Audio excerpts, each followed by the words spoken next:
when the brain tumor is diagnosed, it is almost too late. It is huge. And it is just because of the fact that both the people of Ghana and the doctors do not act quickly to diagnose the brain tumor. So among the symptoms of the brain tumor, the fundamental one is headache that we have to take into account. Okay. Another possible symptom is nausea or vomiting. Okay.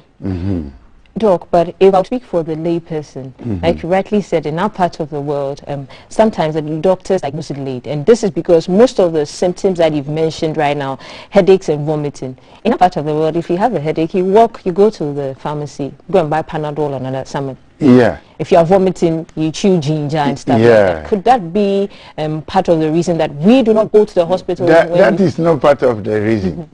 As I said previously, if the headache begins to act as not your usual headache you used to have, and it begins to be more frequent, okay, even if the doctor does not tell you, go and get a CT scan, you ask for it, okay. Other symptoms are seizures or convulsions, what people sometimes call fits in Ghana, okay. You can have a vision impairment, from blurred vision to loss of peripheral vision. When that happens, you have to go to the doctor and ask for a brain CT scan, at least a brain CT scan. Another one is hearing loss. Okay. Another symptom is either numbness on one part of the body, one side of the body, or loss of power. Okay, loss of strength on one side of the body. When that happens, you know you need to run to the doctor and ask for a brain CT scan. Immediately. Immediately. So that you don't leave your health in the hand of the doctor, but you act proactively. Okay. Now, Doc, are there also certain drugs that can actually cause tumors in the brain? Not identified so far. Okay, that certain drugs can cause tumors in the brain. Okay. Now, how long, assuming you go to the doctors and you find out the tumor is this size, how long does it usually take to develop? And that's a very important question. And it zeroes us to the types of brain tumor. Okay, we have benign brain tumors that grow along many years, okay, like the meningiomas, okay. When you diagnose them, they might have started growing over many years. Can you come down to a level? What is you mentioned the term. Yes. Meningioma is a tumor of one of the covers of the brain, okay. It is not a tumor that grows from the cells of the brain itself, but the outer cover of the brain. Okay. Now, another type of tumor is the malignant brain tumor or a cancerous brain tumor. That one grows very quickly. We have some of the images. So what kind of tumor is this one that we're seeing? You cannot know what kind of tumor is that one because you need to perform a CT scan of the brain, an MRI of the brain, and when the tumor looks very, very full of blood vessels, then you know that it is a cancerous tumor. But if the tumor looks very uniform, very regular, and it does not have many blood vessels going in, and it does not have swelling around the tumor, you know that it is a benign tumor. All right. Okay. So that's two you've mentioned. Yeah. Are there any more? Oh, yeah. There are many more types. Okay. So which ones are most common in Ghana? Okay. The different types of brain tumors are all in Ghana, as in other parts of the world. Okay. But the malignant brain tumors, which are the gliomas, okay, very frequent in the white population than the black population. The black population usually suffers from benign brain tumor. But that does not mean that malignant brain tumors are not frequent in Ghana. They are the most frequent brain tumors all over the world. Okay, they take more than 50% of the brain tumors we have.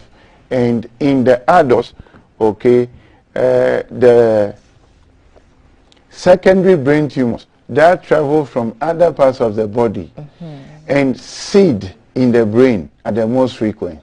Whilst in the children, the primary brain tumors that grow primarily from the brain tissue are the most frequent.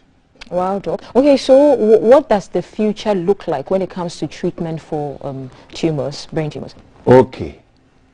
As I said at the very beginning, science crawls at the back of how rapid diseases are developing and how science should find solutions to those diseases. So we are in the 21st century, but we do not have any medication as yet that can be given, okay, to the patient that will dissolve the brain tumor so that we don't have to do surgery.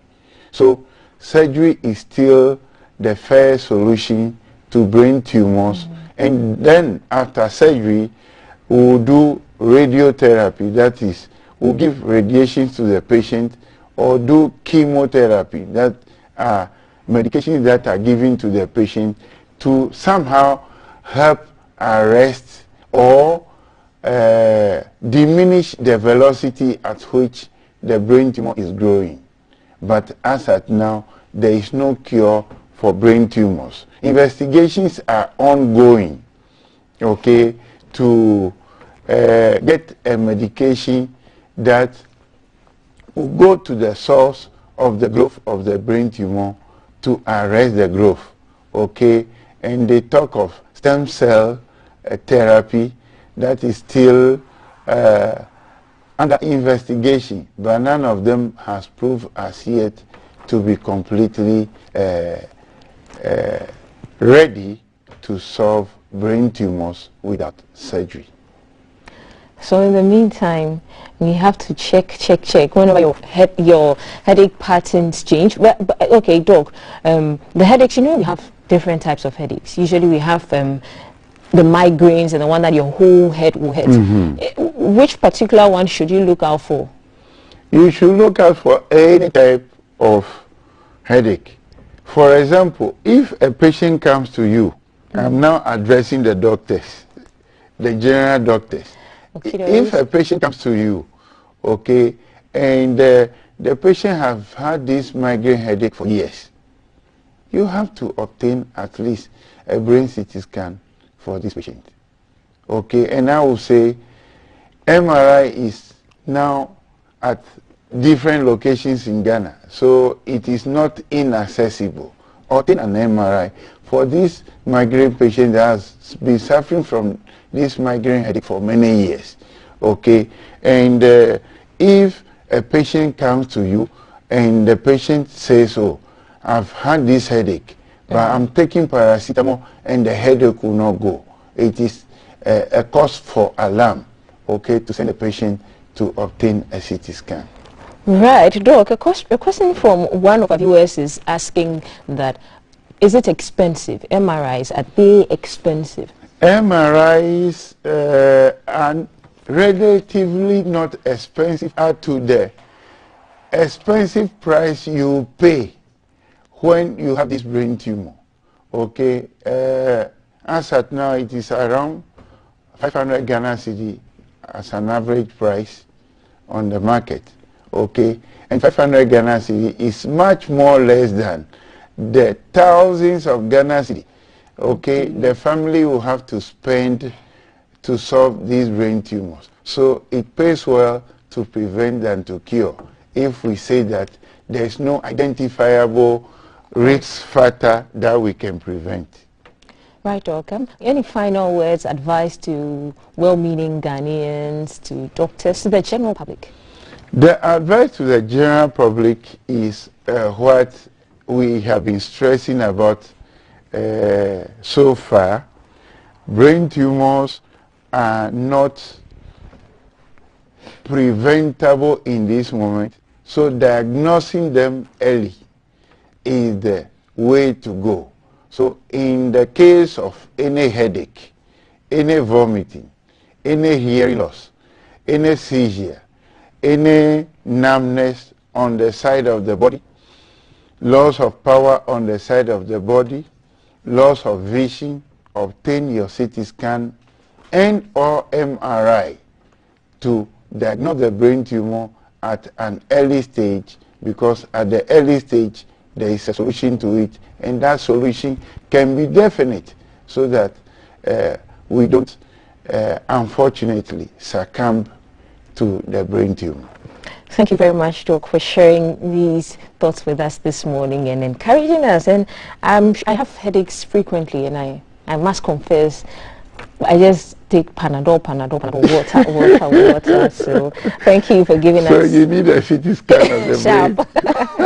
But so we've been speaking with Dr. Emmanuel Yauvuado. He's a consultant neurosurgeon and co-lead conjoint twin separation in Greater Accra Regional Hospital at Region. This morning he's been talking to us about brain tumors, and go check when you have headaches. Don't go and just take medicine. There are no known factors, risk factors yet, and so the key word is to be careful and check. Those are the words from the good doctor. The hashtag to follow is GTV Breakfast.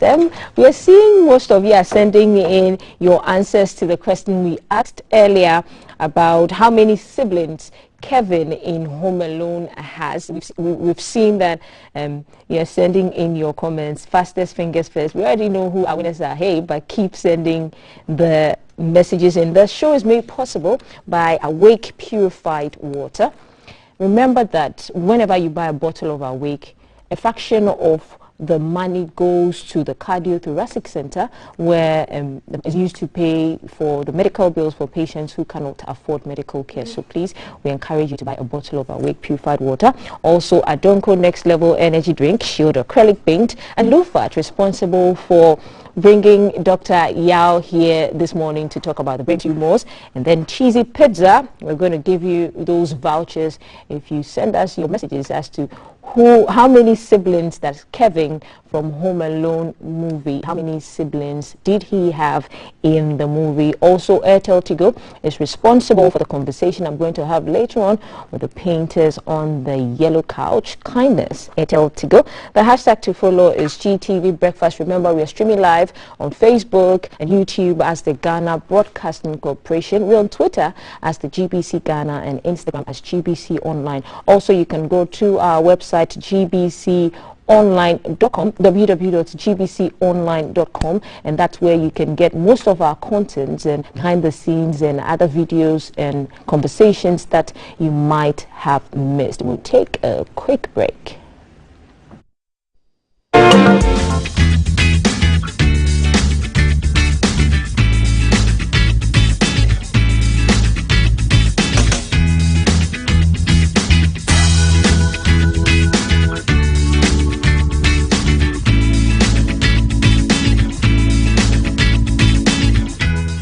Live from the capital, this is the Breakfast Show.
show.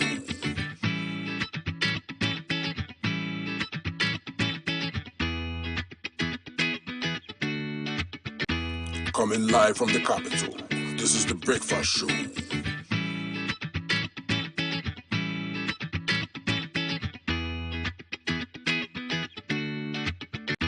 Coming live from the capital, this is the breakfast show.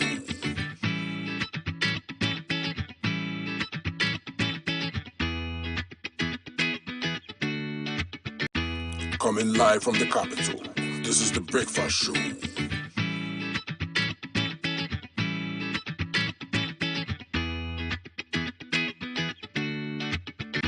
Coming live from the capital, this is the breakfast show.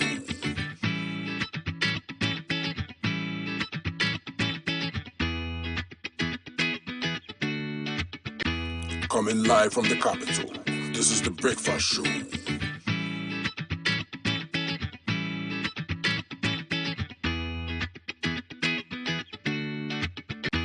Coming live from the capital, this is the breakfast show.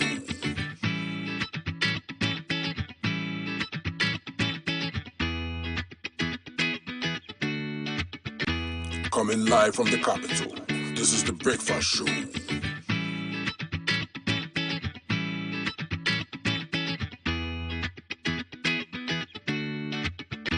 Coming live from the capital, this is the breakfast show.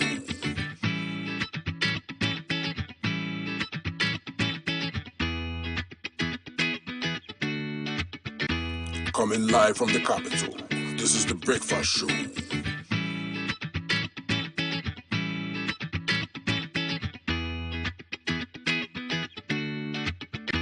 Coming live from the capital, this is the breakfast show.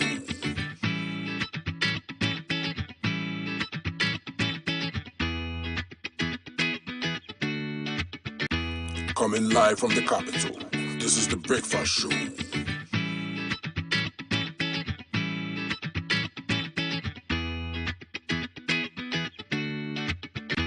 Coming live from the capital, this is the breakfast show.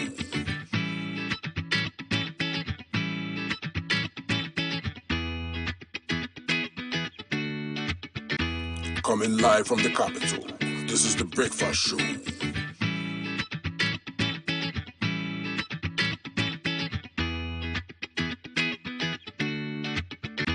Coming live from the capital, this is the breakfast show.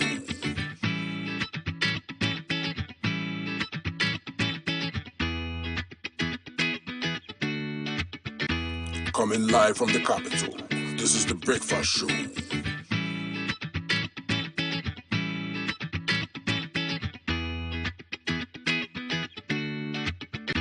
Coming live from the capital, this is the breakfast show.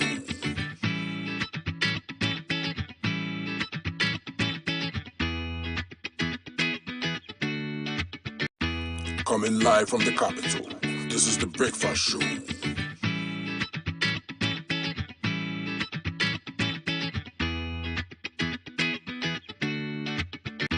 Coming live from the capital, this is the breakfast show.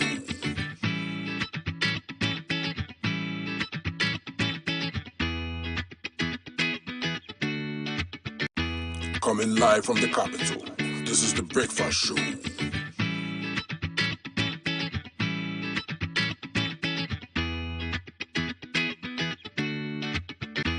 Coming live from the capital, this is the breakfast show.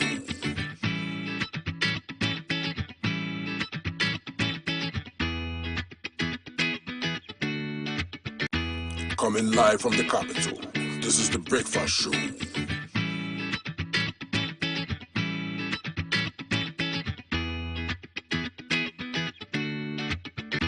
Coming live from the capital, this is the breakfast show.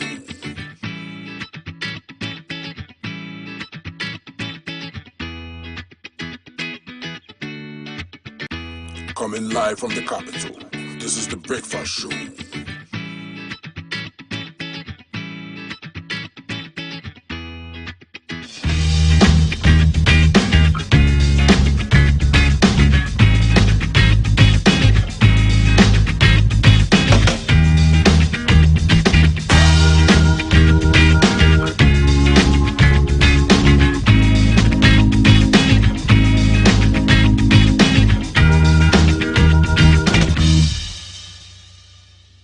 Okay, 7:03. This is GTV Breakfast. I'll read a couple of messages from Facebook.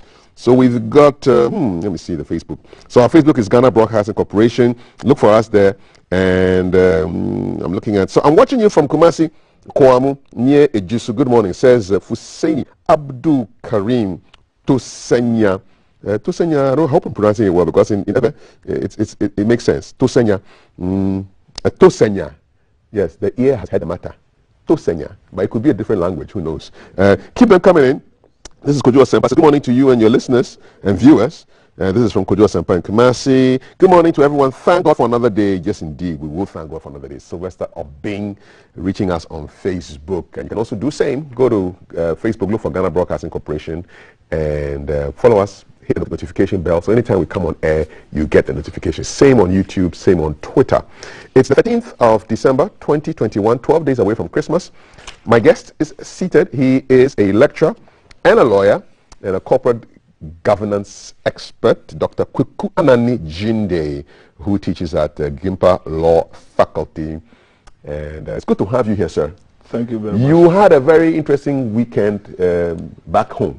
Well, not interested. Thank you very much for having me. Yes. Not interested. I went to bury my brother's first daughter. Oh, wow. I'm so sorry. Incidentally, when she died a week earlier, and then the next week, her husband also died. So we buried the two of them yesterday. Lord have mercy. Yeah, so, my deepest condolences. The family has been hit by a double blow. Double blow. But it's part of life, and we have to expect it. So I just came back this morning. You were talking about some building that you saw that made you sad. Well, let me just say good morning to my people at Kintampo and Bolibambo, my mother's place. Yes, indeed. And I think the people of Kintampo were very supportive during the time of my bereavement.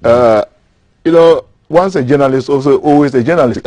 So when I got there on Thursday, I decided to do some rounds, and I saw the new court complex. Very beautiful edifice. In Kintampo? In Kintampo. I think apart from the court complex in Accra, that's the second most beautiful court complex in Ghana. Now I have to go and see it for myself. Yeah, you have to go and see it for yourself. I looked around. I was curious, trying to look at what is happening there. Very nice, very modern.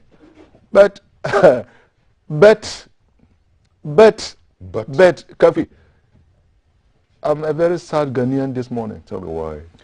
That project was commissioned on 8th August by the president. This year? This year, amidst a lot of fancy. Actually, it is something that we can all be proud of, especially when it is found in the hinterland, where most lawyers do not want to practice because the courtrooms are not well ventilated. You see, so some of us welcomed it. So when I was doing my rounds, I got to the middle of the building somewhere, and there were very serious cracks, and it's leaking seriously. Oh, it's leaking. After 4 months. It was commissioned on 8th August by the president. True. So my question is, who certified the work? There are building engineers, of course, who are supposed to certify that this work has been properly done and then completed. Yep. And in the first place, who is the contractor? Good questions. And I think, Kafui, as Ghanaians, I always believe that nation building is the collective responsibility of every individual Ghanaian. So this matter, I'm going to take it up. Okay. I'm going to write a letter, but I won't post it at the Jubilee House. I'll make it an open letter to the president. Why are you going by this route? Well, sometimes you are not sure whether to get there or not get there. The letter states it's constipation. It doesn't flow. Now, well, I have no, but that's just my suspicion. But I have no evidence to that effect.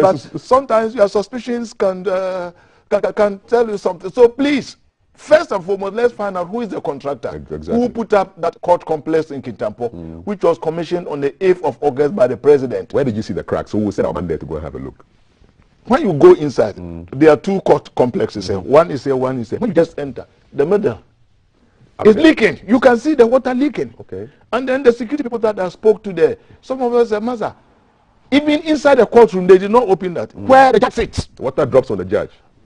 They did not tell me that, but they said the whole place is leaking.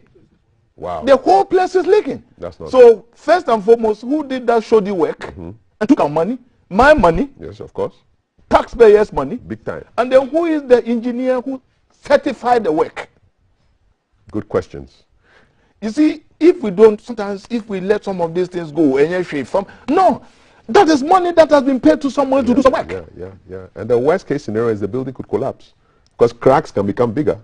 You see, I tried as much as possible to identify the contractor, but everybody was tight-lipped. But what I know, in construction law, if you are given a project, you have to put a sign, whether it's Government of Ghana project. And then who the people are. The consultants, whether the quantity surveyors, the main engineer, subcontractors, their names have to be there. And then the name of the contractor should be clearly written. For accountability purposes. For accountability purpose. Now, if the sign was there, I would have contacted the contractor. Hey, Master, why are you doing? Because I'm from there. Doc, speak no further. You've given us enough clues and leads. We'll put a man on it or a lady on it. You see, I always believe that if we don't build this country, nobody will build it. Nobody will build it for us. And I'm very sad. I agree. No, but this is a good rant that you must have this morning so that we will get things under control. And once again, on behalf of my colleagues here, my condolences, our condolences for your bereavement. Thank you that's very a much. double blow. Double blow. Yes, yeah. We're so sorry. Thank you for joining us. Let me run you through our headlines with my guest, Dr. Anani Jinde. So, Daily Graphic, free SHS a success, says the president. Unvaccinated arrivals at KIA to take COVID-19 jabs, that's Kotoka International Airport. 15,000, wow, 15,000 rape cases annually. 15,000. Odd. Dosu describes as alarming. Wow. Ghanaian Times, Operation Clean Your Frontage set to take off with 27 heavy-duty truck drivers. Integrity is pivotal in combating illegal mining, says the lands minister. And Speaker rejects motion challenging ruling. It's on page 4 of today's Ghanaian Times. The Finder, we have fought corruption not in words but concrete deeds, says the president. It's on page 9. And today's Truth, government's failure to pay contractors causing unemployment and collapsing Ghanaian companies. Okay, that's the today. Okay. All right. Since we are talking about buildings, let's start with the contractors. So let's look at today. Government's failure to pay contractors causing unemployment and collapsing Ghanaian companies. Today revisits the ongoing stage of government's inability to pay contractors who have performed work for various departments, agencies, and ministries. Some say it's a deliberate decision to cause financial loss to a segment of indigenous companies, and they're pointing to 3 Ghanaian-owned financial institutions collapsed by the Bank of Ghana and side loans given to contractors that have remained unserviced for 5 years as key reasons as their inability to meet minimum capital requirements. So I have spoken to at least one contractor who said she finally got paid 3 weeks ago after a 5-year wait. And she said, I'm not going to name her, but she said the reason why they had held her money was that they were just trying to investigate. There were claims that she was supporting the opposition. Okay. Yes, and they didn't want to settle things until they were sure that she was not an opposition contractor, and she just got paid. But must that be the case? Must that be the case? That's the question. In the first place, is the person a Ghanaian? Don't we give contract to foreigners? So I don't think somebody's political affiliation, I'm speaking in theoretical terms now. Yes, indeed. Someone's political affiliation should be the basis for her getting a contract or not getting. The first question is she competent? Does she have the necessary equipment? Does it have the right workforce in terms of engineers, valuers, and then surveyors? Does she have that? Whatever the case, all of us cannot belong to one political party. Because I remember Ghana is not a one-party state. Yeah. So definitely, don't expect that all of us will belong to your party. No. Yeah. Either MPP or NDC. None of them should expect that we cannot belong to your party. They will be deluding themselves. That what is the essence of multi-party democracy. Exactly, but it's a common thing because yesterday I was speaking to a long-time friend who said that he was supposed to have been appointed in some capacity, but the thing went to somebody else. Yes, somebody. No, it went to the office. In the previous administration, and then it was because people didn't know whether he was an NDC guy or an MPP guy. The claim was that he was an MPP guy, and so they had to hold on. Finally, they did approve him, but it's just a sad reflection of how everything has been politicized. So contracts, appointments, You see, the negative effect of some of these things is that most decent people who want to serve this country, because of this tagging, they wouldn't want to get involved. Because he just wants to serve his country. Maybe he has some expertise, experience, exposure. He wants to contribute. Because he's been appointed by a particular regime, everybody says, oh, he belongs to this political party. No, we should move beyond that. To me, that is petty. To me, that is very petty. We should move beyond MPP and NDC, because Ghana is bigger than any political party in this country. So that if you have talent on the other side who are willing and prepared to help, make use of the talent, irrespective of his political affiliation. But we got into a point where even dating a girl now, people have to ask, are you a MPP or anything? I heard that rumor. Oh, you did, eh? Yeah, I heard it somewhere. Even at a point, General Sedun Ketia even confirmed it, that the NDC women should not date MPP men. But this just on the large side. Yeah, but seriously, I think we have to move beyond that, because at the end of the day, we are all Ghanaians. That is the bottom line. So this politicization of everything, from contract to dating, even on some road. During elections, you see MPP bread and NDC bread. Well, they brand it. They brand it. I see. Yeah. So when I'm going in my family, we have very strong MPP and very strong NDC. So when I'm going home, I buy both MPP and NDC bread. The green bread and the blue, the blue bread. I'm going to give. Those who are MPP, I'll give it to MP. I'll give it to you. Those who are NDC, I'll give you your NDC. Have you seen the NDC guys eating MPP bread before? No, they don't want it. And it could have been produced by the same bakery. The same bakery. For marketing purposes. Yeah. So I think it's high time we realize that this is our country, and it is only Ghanaians who can build this country. So it's good to have multi-party democracy. It breeds competition. It encourages us to see the other side, so that at the end of the 4-year contract, if we build that, you feel that you've not performed to our expectation, we don't renew your contract. That is true voting. So I think it is healthy. But we shouldn't extend it to the, we shouldn't spread it so far. Even if somebody has a job to do, you have to discriminate against him or her based on the fact that you think or believe or suspect that she belongs to the other political divide. No, I don't think it's right. I mean, we don't have the evidence, but what would be the cause or the reasons behind government's failure to pay contractors? I mean, no, it's all a question of resources. Don't have the money. It's all a question of, but sometimes I blame government. You see, all past governments, because they want to satisfy their political constituents, they make a lot of promises. I'll give you road from Kintampo to Busema, Yara, that area. And the people clap, you come. And then they give it to a contractor. Meanwhile, there's no money. No money. So this has been happening since Kwame Nkrumah's time. And I think if there's no money, let's cut our quote according to our size. If we budget that, okay, these are the roads we are going to do this year, let's focus on that and then complete them before we move to the next one. But if we promise so much and then we give the contract to contractors, knowing very well that we will not be able to pay, I think we are not being fair to the contractors, we are not being honest to the electorate, and then we are not being honest with ourselves. What do you think? If you're a contractor and you're watching us and you haven't been paid for the last couple of years, send me a WhatsApp, tell me how that is, how that's affecting your operations. If you are the wife or the child of a contractor who hasn't been paid for a long time, how is that affecting the dynamic at home? Let us know. 055-556-1034. It was a big headline in today's Today paper.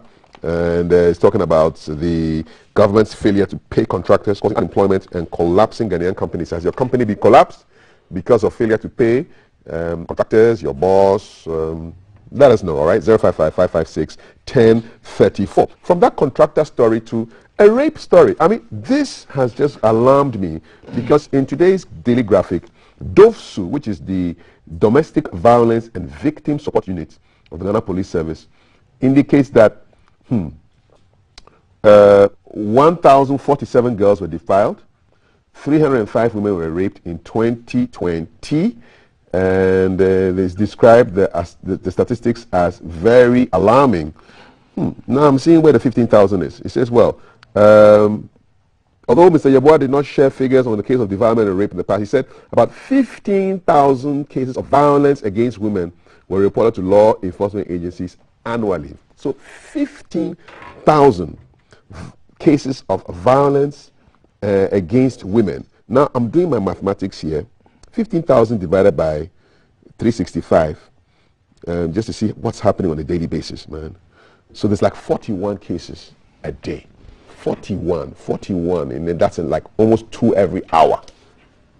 Every hour. So by the time this show would have been done, that's like almost 5, 6 women have been assaulted, attacked. Are we a violent society? You see, Kafui, the state itself has been violent towards women. And I always say that women are an endangered species in Ghana. Just look at the statistics. Defilement. You know, see, let's make the difference. Defilement is different from rape. Yeah. Defilement is sleeping with somebody under the age of 16. Yes. And that one, there's no option of fine. There's no option. There's no option. The minimum is 5 years, maximum 25. Wow. Yeah.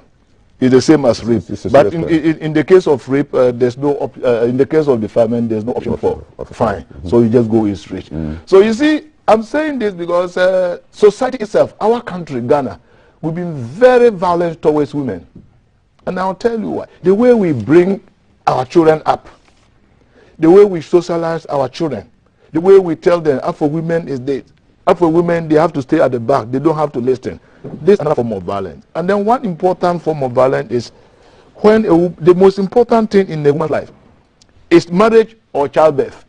And let's look at what our women go through during childbirth. Although the statistics will tell another story. And after they've given birth, how do we protect them? I have students who come to school after 3 months of giving birth. That is another form of violence against women. So I think that we have a lot of women politicians now. These are the things they should be talking about. At least 2-year maternity leave. Others have done it. Their economies have not collapsed.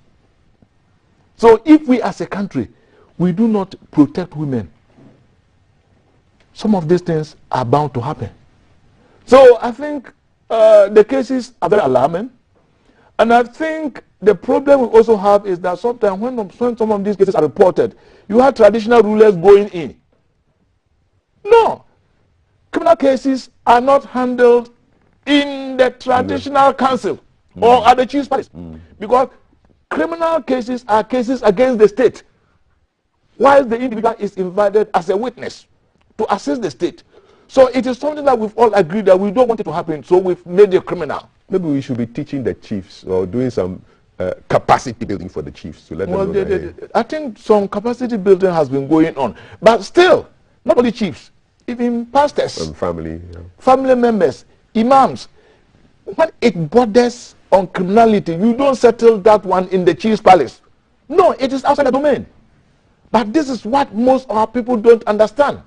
Because, you see, I tell my students that, look, they ask, what is, you see, crime is anything that the state seeks to prevent and is made punishable by law. So it is the state that decides what a crime is. So that if the state decides that this is criminal, if you engage in that act, it is not against the individual per se, but against the state. So that's why in criminal cases, we have the state versus that. So it's not against the individual. But criminal cases, people want to intervene, the pastors, the priests, the traditional rulers, Abusiapani, and even so-called influence peddlers. They all want to go in. But most of them know that this is criminal. And as such, nobody should intervene.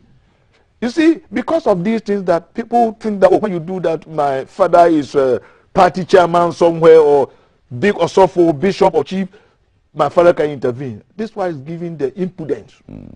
This is why it is encouraging them to engage in some of these criminal activities. So your argument is that the society itself is violent against women. The society itself is violent against women. And we need to reorient ourselves. We need to reorient ourselves. And spoken passionately as a father of daughters. I have 3 girls. Yes, indeed. I'm sure they are beautiful. Very.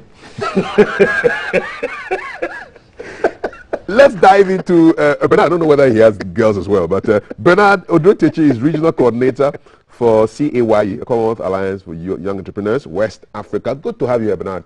Good to be here, Kafu. I want to touch on the contractors issue. Yes. Quickly, briefly. Yeah, it's key because you see, the business community, when funds are locked up, it has a lot of rippling effects. It affects the banking sector, it affects the business community, and it affects the liquidity in the system.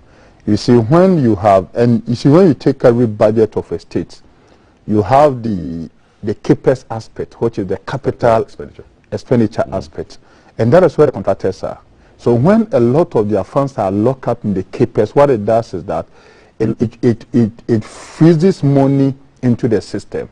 So in your locality, those kind of laborers who were used to build up gutters, road, are not going to get paid. So in this estimate, it's going to be dry for a lot of people.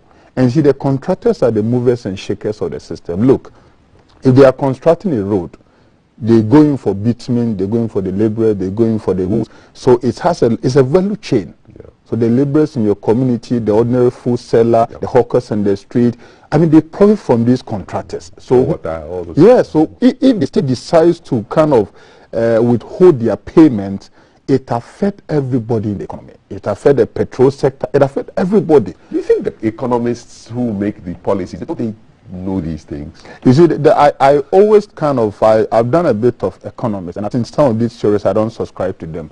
There should be always money in the system if what you want to offer, people want to buy it.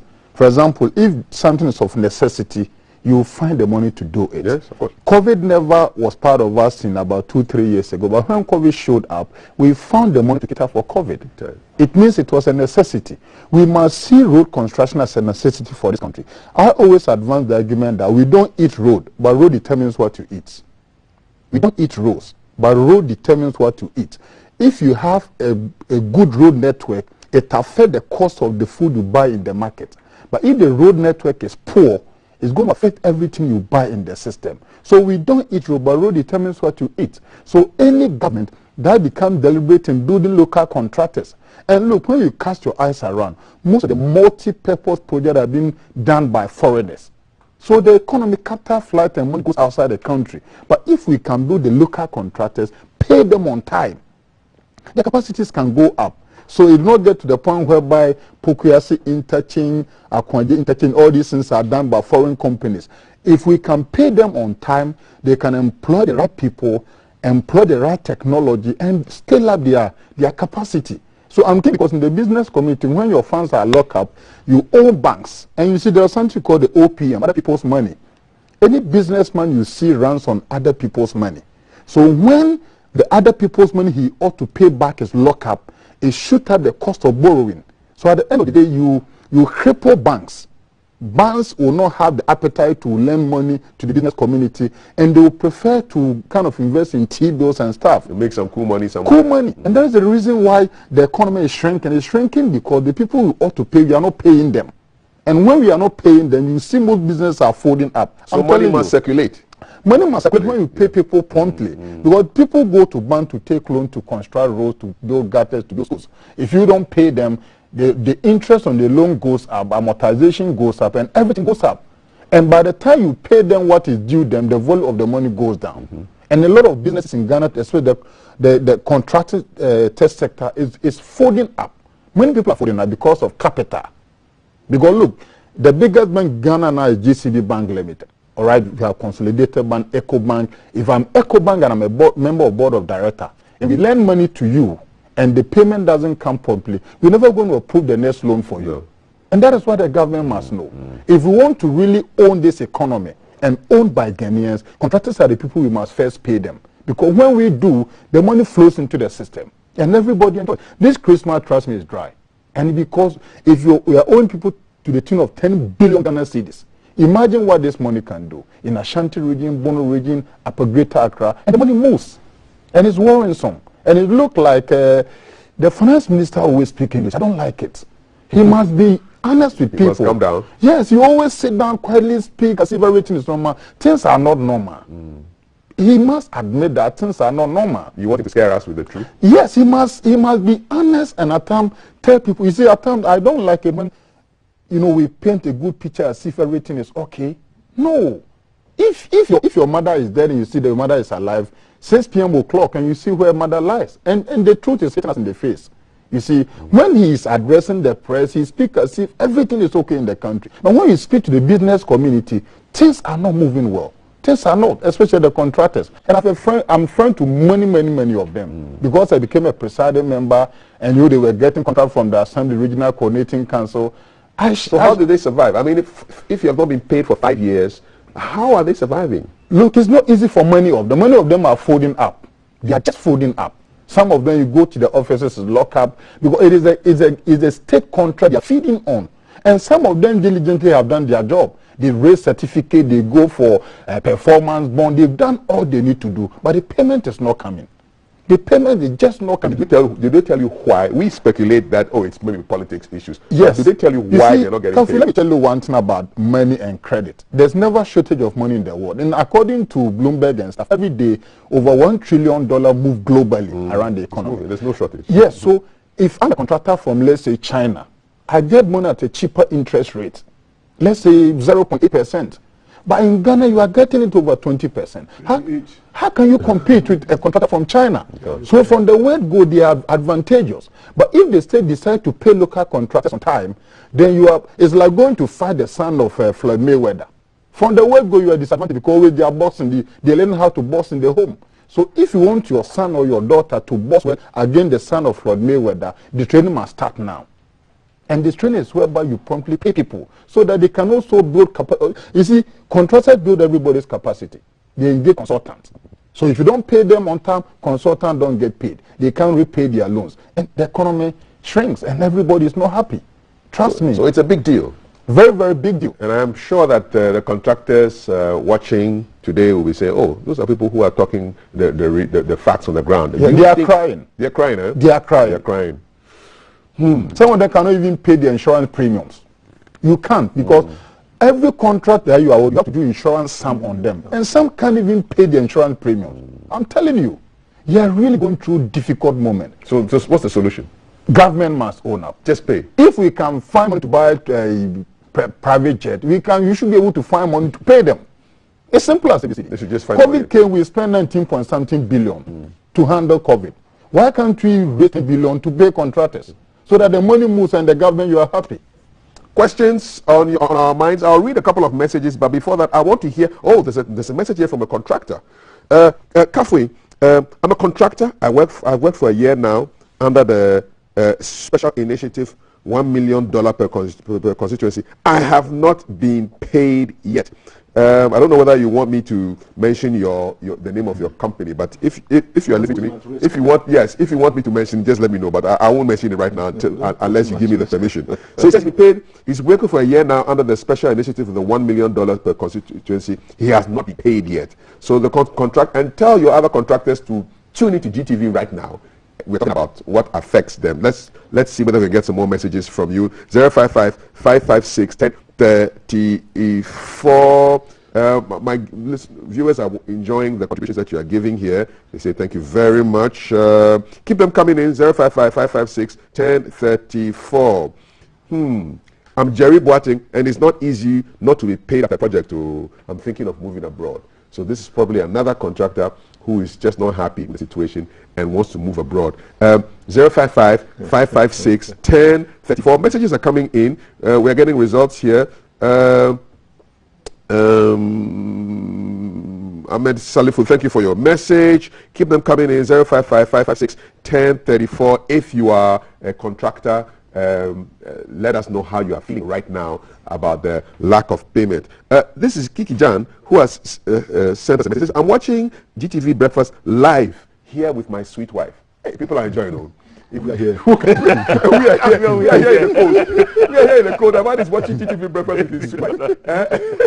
I'm so small to you. Oh, honey, bring some meal. We are working for you. It's good. One quick thing. In my candid view, one of the biggest mistakes this government did was setting up the Ministry for Special Development Initiative. It was bad. See, I've been a presiding member before.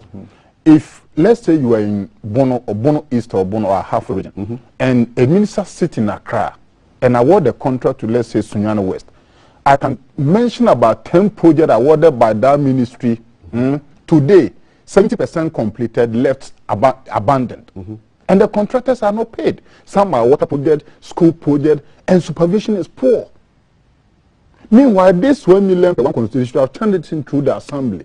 Because the assembly is at the local level. They know what's on the ground. They know what's on the ground. So the 1 million is coming from the headquarters. From the top. Ooh. And at the time the project is awarded, the minister even doesn't know the site. The contractors come from Accra. Sunyani West Assembly, for example. The contractor came all the way from Tema to put up the assembly. In Sunyani? In Sunyani. Anyway, there were contractors who were there capable. They could have done the job. What does it say about corporate governance, Dr. Jinde? You see, it's all about making sure that if you want to get good results, you involve the local people. Yeah. This top-down approach to decision making, this that have been relegated to the 1960s way of doing things.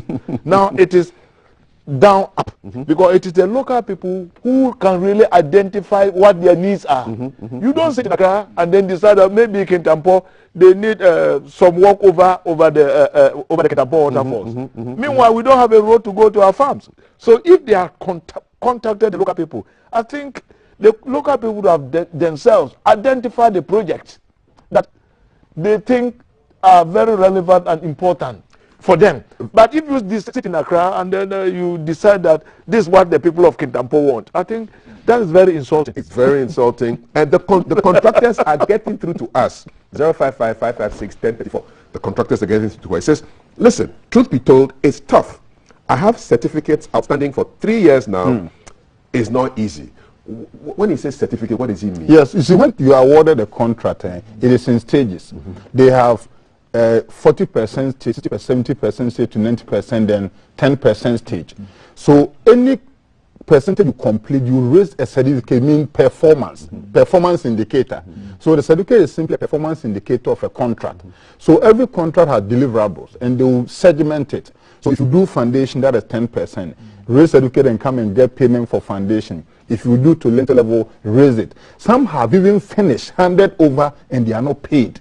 Wow. But also add that all these various stages, engineers are supposed to come and inspect and certify. Yes.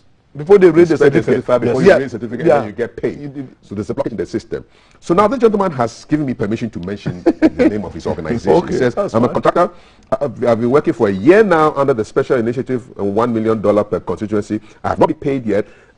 My company name is EK Asiedu Company Limited under the Middle Belt Authority. So he's given us a lot of detail that we can follow on. Thank you so much. Tell your other contractor friends to tune into GTV right now. They can find it on their phones on YouTube or Facebook. Look for Ghana Broadcasting Corporation. This is a very interesting and very useful conversation that must be had because, Charlie, Sika Emoja. Yeah. Money has to circulate. But we also add that those who have also been paid, you should also call in. Exactly. So that we can have a balanced discussion. Let's hear from those who have been paid. When you're healthy, people don't really mind. When you're sick, that they say they go to the hospital. But it's a good point.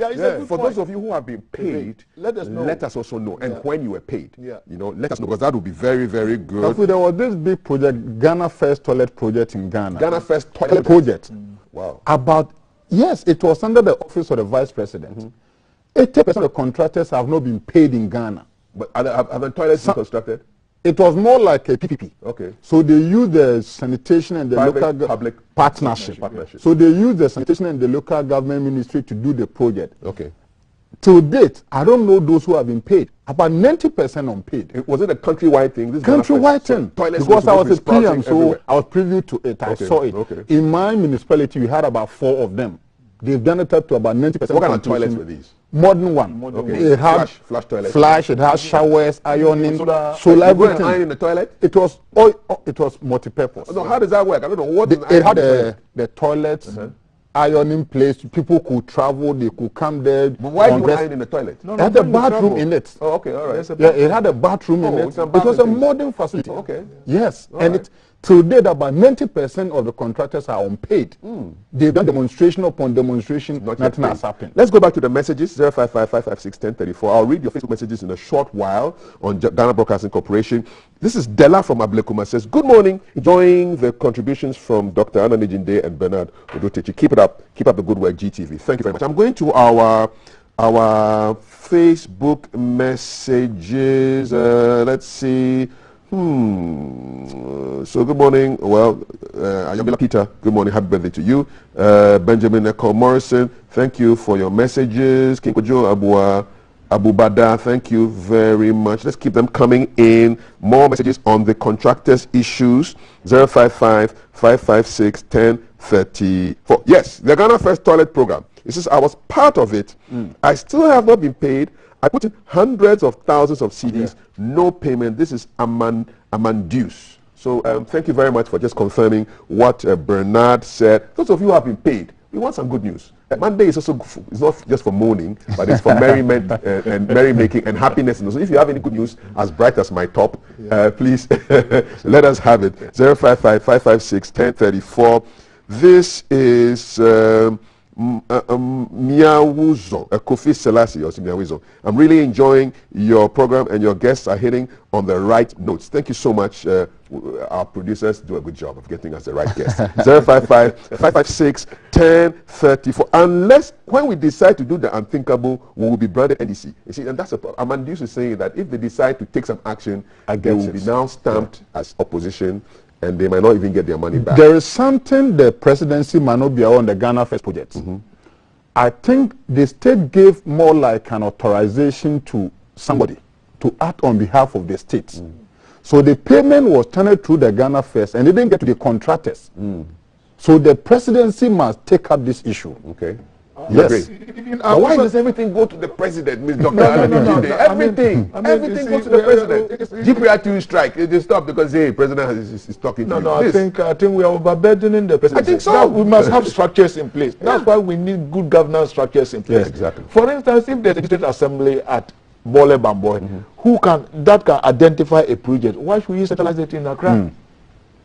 So these are all governance issues, and I think during President Kufuor's time, after the appointment of all the ministers or the NMDCs, they used to bring them to Gimpa for them to go through some local governance training for 3-4 weeks, so that you appreciate and then understand where you are going. Did they still train them?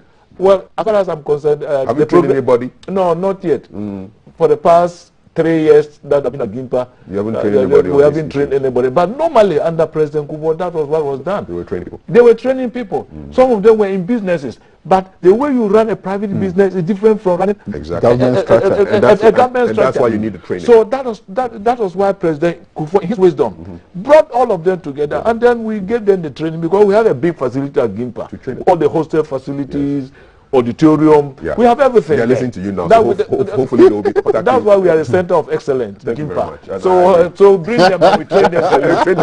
So this contractor thing is a hot one because it's a hot potato. People are sending messages. 055-556. On this contractor thing, a lot of people suffered reputational damage. When the project came, I was a PM. I let them secure land at my reputation. And when the project did not yield the result we needed, the chiefs took me on. And I had to go to Palace with drinks to apologize. Yes, because I meant good, because I showed it to be a good facility that will help. And it didn't work out. It didn't work out. And the presidency must step in. Messages here. This is from Emma Azuma. I don't understand why only Ghanaian contractors demand payment after completion of projects, and the foreigners take it easy. 055-556-1034. On the issue of contractors, good morning, this is Adi from Trade Fair. One of the issues we are faced with is that when Ghana is given a loan by China, for example, as part of the terms and conditions, they bring in their own people to come and work on the projects. This is so unfortunate. It makes it difficult for our local contractors to get contracts to do. This is Andy from Trade Fair. Thank you very much, Andy. Let more of your friends get in and watch the show and send in there. We are just trying to gauge the mood of contractors. So but there's another angle. So the Chinese are putting in clauses in the contract that you give us a contract and they're going to come in with our people. Well, they are sorting out their own interests. We cannot blame them. But what is our interest? Because most of the time, most of the loans that we contract for these big projects are coming from them. So if it's giving you the loan, sometimes they insert some of these clauses in. The tracks for the project must come from China or India or whatever, and the contractor must come from China. and then all the machinery that you use must be produced in China. So they attack all these things before they give you that loan. Do we read these contracts? Well, and try and put in also something that will benefit us? No, we do. But sometimes, you see, that's why I always say that if you are able to build your own economy and you don't have to depend so much on people, then you can escape yourself. But as far as you continue to depend on some of these things for your infrastructure project, you cannot avoid it. Because if you are not ready to take it, Kenya will take it, Ethiopia will take it, Cote d'Ivoire will take it. So it is high time we look within, build our own capacity, strengthen our economy so that when we go up, we can also negotiate well. But without that, and the other thing is that at some of these international conferences or negotiations, when America, they are going to negotiate, even when they are going for the World Trade Organization meeting, they go with not less than 350 corporate lawyers. How many do we go with? I think the last time they went, I think Gambia went with one lawyer. To go and face 320? 320. And they are not just ordinary criminal lawyers. They are lawyers who are specialized in international trade, who are specialized in corporate law and corporate governance issues. So when they are talking, they know what you are talking. But if we go and we send normal criminal lawyers because they are MPP or NDC, and they go to face people who are specialized in that area, they will outwit you. Completely. They will out-negotiate you. You will be dealt with like Comey was dealt with. And our problem in Ghana is that law, we don't specialize. Okay. We are not very specialized. It's just general. It's just general. And you see a lawyer doing land law, family law, criminal law, and everything, and constitutional law. In other jurisdictions where I train, because I train in corporate law. And they take you through the various processes. You go to mergers and acquisition, you go through that. So specialization is key. Specialization is key. Okay. And here after first degree going to Makola, you also need to go further, go to a master's or a PhD, because the LLB and then go to Makola is just a professional training. Your understanding and appreciation of the law will be much better and deeper if you go further to do a master's or a PhD to attach to it. Doctor, tell them they are watching you. Yes, you see, you can't negotiate from position of weakness. Exactly. And you see, you pay for the piper call for the tune. If the China is bringing you their funds, you can't go and give them your terms. They are bringing you the money. And that is why you as a country, you must look at your agency or priorities. If you can prioritize your things well, you can also be capitalized at the China. China have good political leadership and it's giving them the funds. So if you equally want to negotiate like China, let your political leadership set up. All right. Okay. Let's take our last messages on this and we'll move to the next topic. Kafu, elect our MMDCEs. Oh, that's a solution to local development and payments issues. We can't keep practicing this sort of centralized governance, yet expect efficiency. This is Gordon from Dansuman.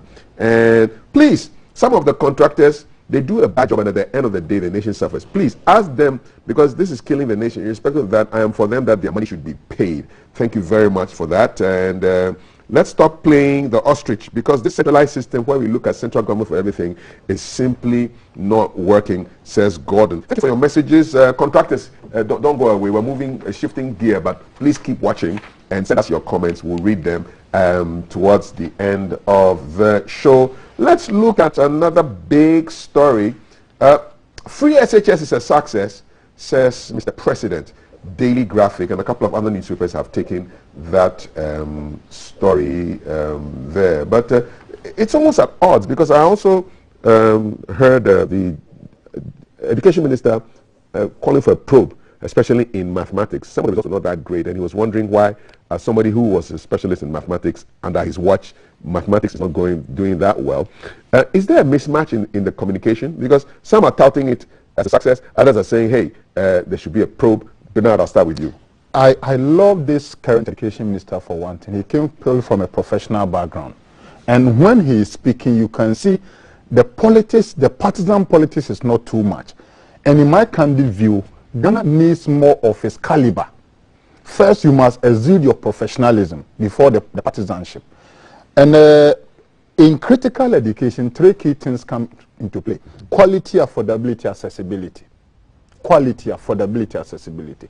How qualitative is your educational standard compared to other jurisdictions? So a product of SHS in Ghana having it is, if the same product is just opposed to a candidate from, let's say, UK, China, Singapore, of the same level of education, what is the quality standard assurance? Second is affordability. it will only make education bring the sons and daughters of poor and rich people to a common table. So for me, I support free SHS. And I think in my candid view, with all honesty, it's one of the best thing ever to have happened to this country. And anybody who muted that idea, God should bless that person. Because you see, when I was assembling in my community, there are people who were brilliant, but couldn't make it up to the SS. But for free SHS, they could have ended up today being like degree holders, etc. So the policy is fantastic, it's great, because it solved the problem of affordability. Those who could not in the past wouldn't have had the financial muscle to afford education. Now, because of free SHS, now they have affordability. Now, the next is accessibility, and that is where the challenge is. The accessibility, the infrastructure gap. Because once the affordability is created, parents are happy. Students are learning hard at the JHS level. They are passing their BC. And when they pass, the issue of accessibility, infrastructure gap becomes a real thing. So free SHS is good. Quality-wise is something we can debate and discuss and argue around it. But in my view, you see the education minister can come from a professional background. He's raising the maniacs in the outcome. But you could see those who are too partisan always showering praises on the president. But the minister who sits in the chair and check the very sector says that, no, this is where the gap is. Let's address it. But the partisan people are saying, we've done it all. So in my view, I'll go for the education minister because he's making us to go for review. And in the review, look at the 1 year, 2 year, 5 year, 10 year review. First SHS came in 2017. Today is about 4 years down the lane. Let's do proper review. Take away politics. Bring aboard educational stakeholders. What it is we need to do to improve it. What did we do wrong? And how can we get to where we want to be? But on the accessibility, the government must invest a lot in infrastructure. Infrastructure is needed. It's needed. The analysis, the review must be factual and based on data. Apolitical. Based on data. Yes. Dr. Ananijinde. You see, the communication. It doesn't excite you. Let me lay a foundation here. I'm very biased when it comes to free HS. When you present the certificates, I'll pay. Since I'm very biased when it comes to free HS because I'm a product of free education. Oh, you are? I will tell you. Tell me. My father's place was Brown Ahafo then.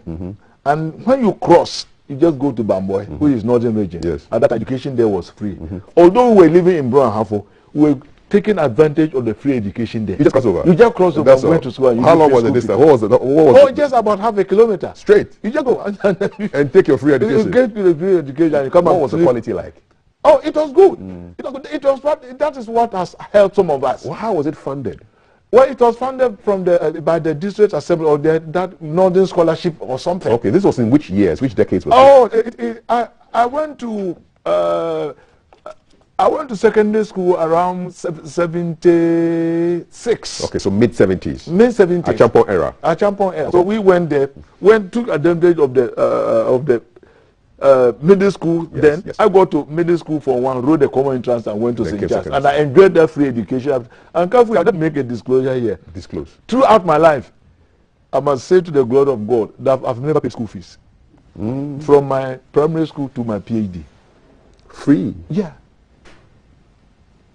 And sometimes I think that God has been too kind to me. And I think God has been more than any other person. This is what I think. How was that possible? So it was free, secondary was free? So GIJ was free. When I went out, I took advantage of the free education in Germany. And then... Oh, you were able to go to GIJ without paying No, fees. GIJ, I also came from the north. So others were paying school fees. Okay. So when I went to Germany, I took advantage of the free education in Ireland because education was free in Germany. If you came from Ireland, you could have free education in Germany. Okay. And if you have stayed in Germany and you work for 5 years, you can also take advantage of the free education in other jurisdictions. Oh. So you came through Ireland into Germany? No. I was living in Germany. I was living in Germany, but I didn't want to have the German education. No. Because I want to speak English. Yes. So because of the European Union sort of harmonization of their educational policies, they said if education is free in Germany, you an Irish citizen or British citizen, you can take advantage of your education in Germany. Okay. And if you're also a German, because education is free in Germany, and the British citizens are taking advantage of that in Germany. Okay. You, the German national or someone who have lived and worked there for 5 years, you can also take advantage and go and free education over there. So, wow. So, awesome. So I think. So what have you learned from all this, and what can we apply to Ghana? You see, the European Union, they have harmonized their educational system in case of recognition of the certificates. They have this what they call Erasmus project, where you do 2-3 years in your first degree. You are told you are going to do it in another European country. This is just to ensure integration and then coming together of free movement of citizens. This is the one basic elements of the European Union. Free movement of goods and services, free movement of people, free movement of capital. The 4 basic rights. Which UK has lost now. They've lost. They're out of it. And they are crying now. Okay. So we can learn from we can learn it. Okay. We can learn. And I think when we were in GIJ, my former rector, Kojo Yanka, started that. We had this exchange program with Nigeria Institute of Journalism. So they used to come there. We used to go there, and then they used to come here. Wanted to do that and then spread it to other countries. But since he left, I think the project has also. And I think Gaddafi was the one supporting that project. Yeah, Gaddafi was funding the funding it. side. And at that time, we also went to Libya as part of the exchange program between. So it was something that was started by Kojo Yanka. Okay. But I don't think it's still continuing. So we have to start. If we want African Union, it's not between the heads of states. No. It's between the people. So let's start like Europe started. Yeah. Gradually, you integrate your universities, the exchange programs, they learn. Then if people sit together, learn together, you reduce the suspicion. Indeed. And antagonism between them. I get you. So this is how we should also start learning. But as for the free education, you see, any policy that you start, it may have its initial problems. And I think the initial problems are what the Minister for Finance, Minister for Education is talking about as a professional. So let's listen to him and then see how we can do a review.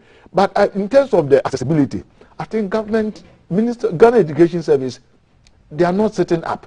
I'll give you an example. If you go to my village, New Longro, we have a very big structure there put up by the former president, John Mahama. It can take 1,200 students.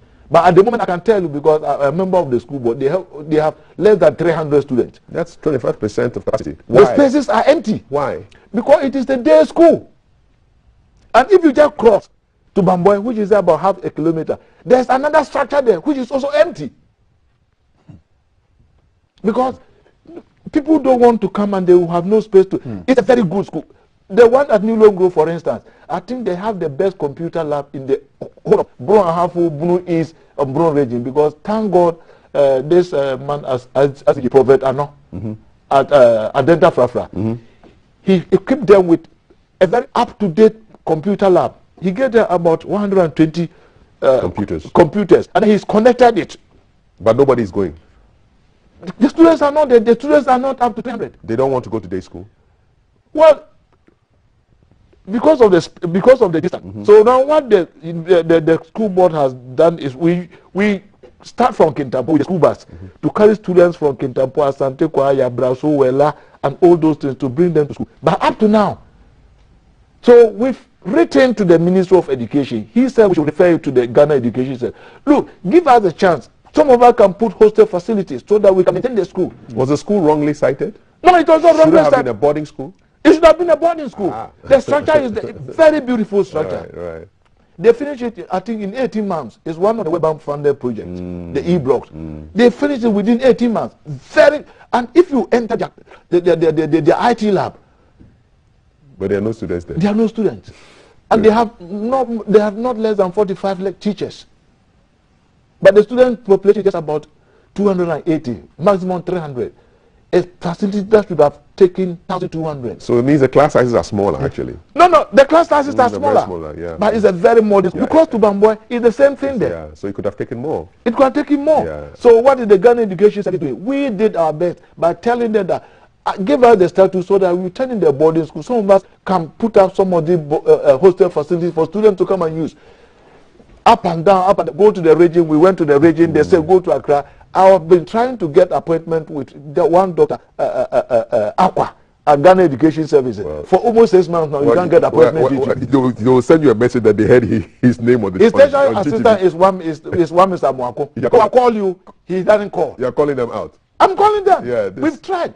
Bring all the documents, we have all that. Give us the boarding status. Some of our people outside are prepared to put our hostel facilities. No.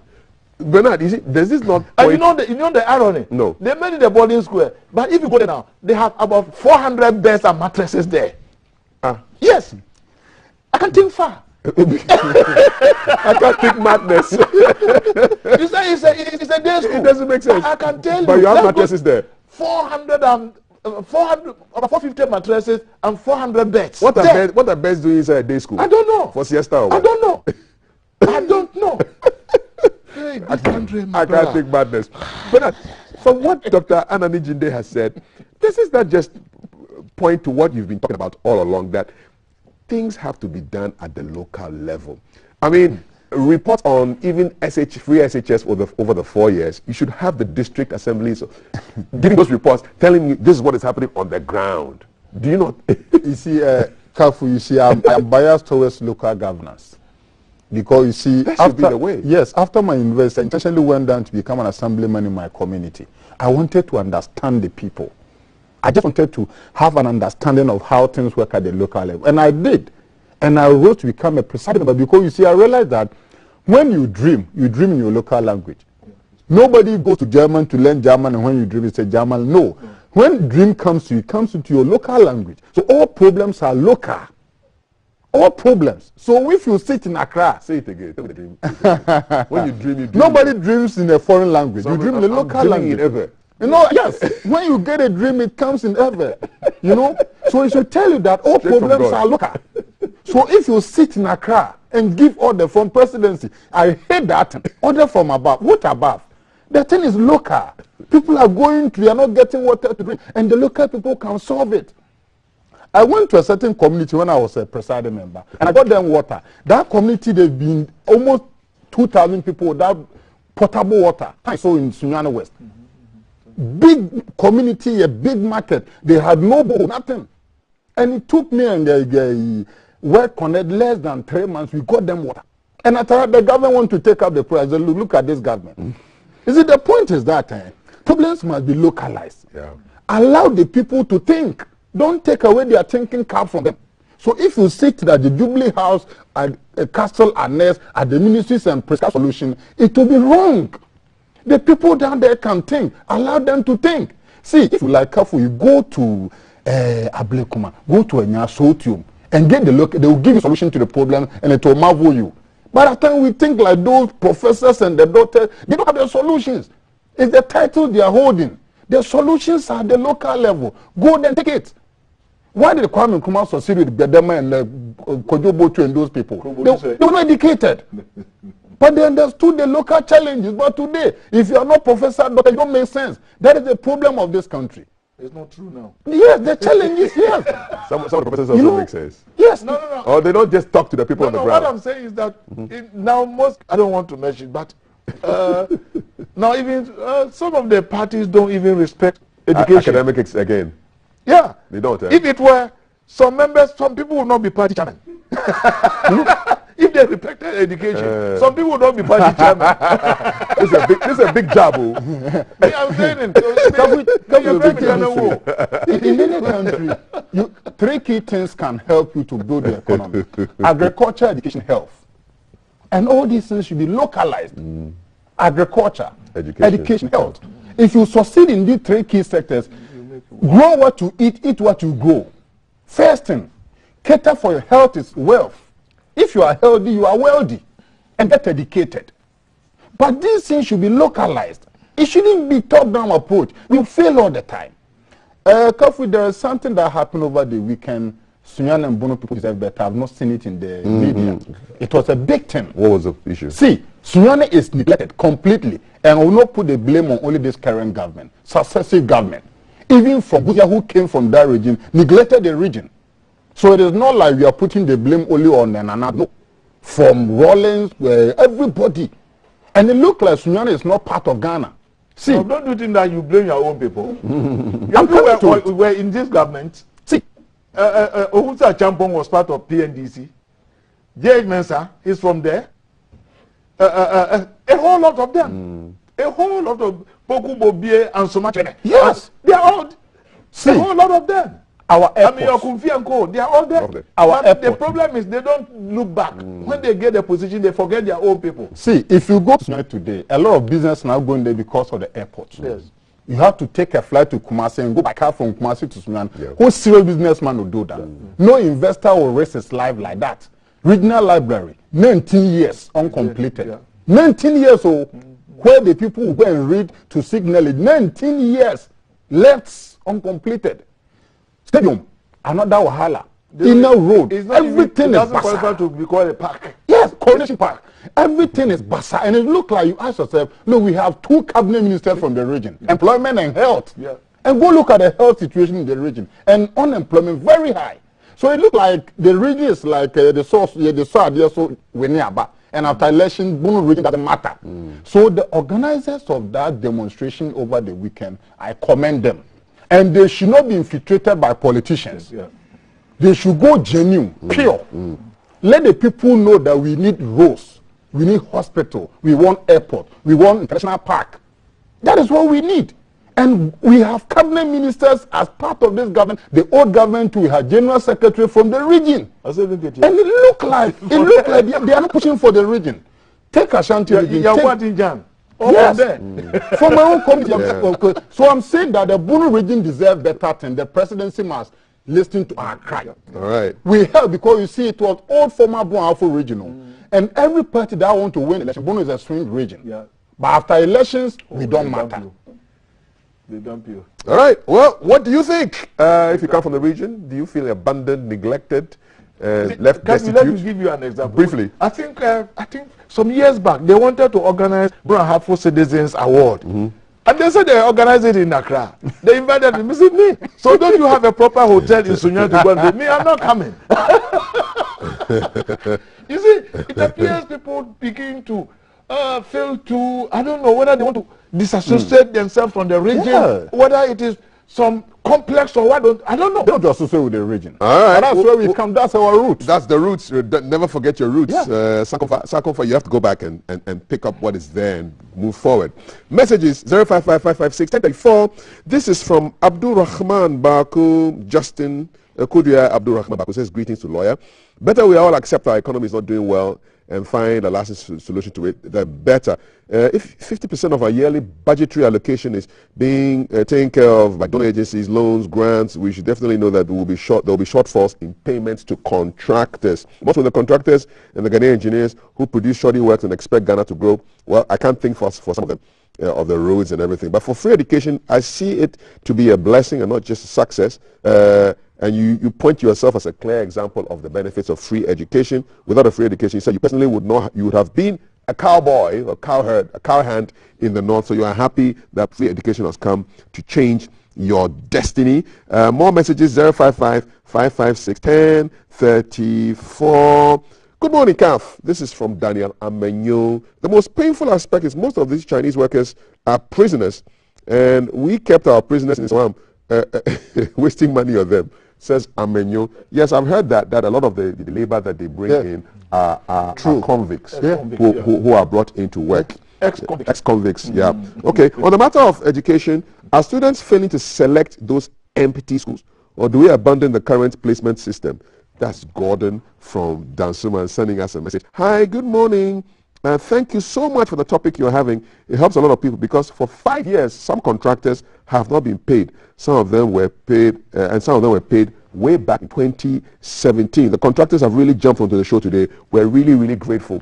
Keep watching, keep your eyeballs here. This is where all the topics are being discussed. Let's To come and sponsor. they should come and sponsor. They'll say get paid first. They must get paid first before they can come and sponsor. We've done their advocacy. Yeah, we've done advocacy for them, and it's good, and they've come through. A couple of topics before we jump on. We have fought corruption not in words, but in concrete deeds.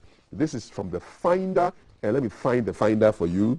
And this is Mr. President scoring himself. He says his government has tackled the fight against corruption with a holistic approach to protect the public purse. He says more financial resources have been committed to the fight against corruption. So finance, institutional measures have been taking place, and additional legislations have been put in place to make corruption unattractive. The president says, I quote, what I have done is to show that you that my government has fought corruption, not in words, but in concrete deeds. He spoke last week delivering the keynote address at the 2021 High-Level National Conference to mark International Anti-Corruption and Human Rights Day. Dr. Anani Jande, President says money has been committed, institutions have been strengthened, legislation has been passed. He's looking at it holistically. What's your view? You see, fighting corruption is not an event. It's a process. And Kwame Nkrumah once said, the best way to fight corruption is to build a strong public opinion against it. You see, we can have all these legislations, funding, finance, taking all the necessary measures. But the greatest weapon is to build a strong public opinion against it. Do we have a strong public opinion against corruption? We don't. How do we do that? In spite of all the legislations, you see, if people don't see anything wrong with giving or taking bribe or engage in corrupt practices, you can have the best legislations. How does it work in Germany? You lived in Germany for a while. How do they discourage people from being corrupt? Or it's something that has gone beyond, they don't even think about corruption? No, they don't think about it. Because their system, the way they do their prosecution, the prosecution is separate from government. They call it the Staatsanwaltschaft, the State Prosecution Office. It's different from government. It's different from government. It's just like a civil service. So that any government that comes, no matter whatever you do, if you fall foul of the law, they will take care of you. Just like what we have in the UK, Crown Prosecution Service, CPS. It has nothing to do with government. And then South Africa have adopted a similar thing, National Prosecution Authority. It's not part of any ministry. Yeah, it's just like a civil service. So they do their thing properly, so that in case you are caught, no ministerial interference. So the law will take care of you. And they've also been able to prepare the minds of their people from the youth. They let them know that Germany is the most important country in this world. This is what they tell their youth. So it's a conscious... They make a conscious, from the primary to the kindergarten, they prepare your mind and then prepare you in such a way that you think Germany is the most important country. In what way? Is it music? It's not music. Through teaching. They teach you from the very beginning. You cannot put this thing here. You cannot lie. You cannot do this. One time, my child nearly put me to shame. They gave us an assignment in maths. I'm not very good at maths. And she said, the teacher said they shouldn't use a calculator or a computer. So they should use it. They should do it manually. Raw power. I was about to go for a meeting. I said, oh, Natalie, let's just finish it. Then no, Papa. My teacher says if you do that, that is cheating. So if you are not prepared to help me, then stop. Go. You're totally yeah. This. Yeah. So from the very beginning, they are taught that it is wrong to lie. It is wrong to litter on the street. So they make a conscious effort to indoctrinate them, not indoctrinate, to teach them the values of their society from the very beginning. And at the same time, because the state also supports the children. How? If you are born, every month, state gives you money. Just for you landing in the world? Yeah, just for the fact that you've been born. They start paying you until you are 18 when you find your own job or when you are in school. No matter the economic situation. No. Everybody gets that. Everybody gets that basic thing. So, they believe that the child belongs to the state. You, the parent, you are just a caretaker. So with all these things, your child go to school with a school bag, he has a meal. When the school closes, they wait for you to come and pick. You see all this structure, and they begin to think that, well, I have to give something back to Germany. Look at when they are playing football. Look at the vein. And even they're proud that they are wearing their national jersey. I hear they don't even get paid. No, they pay very little. Even the work they won. Most of the players donated the money to charity after paying taxes. Whether E-levy or not. No.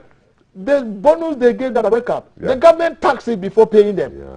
So those are the ways that you can change the mindset. You can change their mindset. So they make corruption make corruption unattractive. Thank you for that. And if you do something wrong, I remember one of the presidents of Bayern Munich, he paid taxes. He went to jail for 3 years. Straight up. Can you imagine Kotoko chairman going to jail in Ghana? The chiefs will come. The chiefs will No, talk. then the chief will not come. Go and face the law. That's all. Go and face the law. How many corruption and attractive? Yes, I think that I remember during former President Kufuor's time, he said jail tolerance for corruption. But when he was faced with the reality, he said it was as old as Adam. Yeah. So the fact is that we've come to a point that it has lived with us and it will continue to live with us.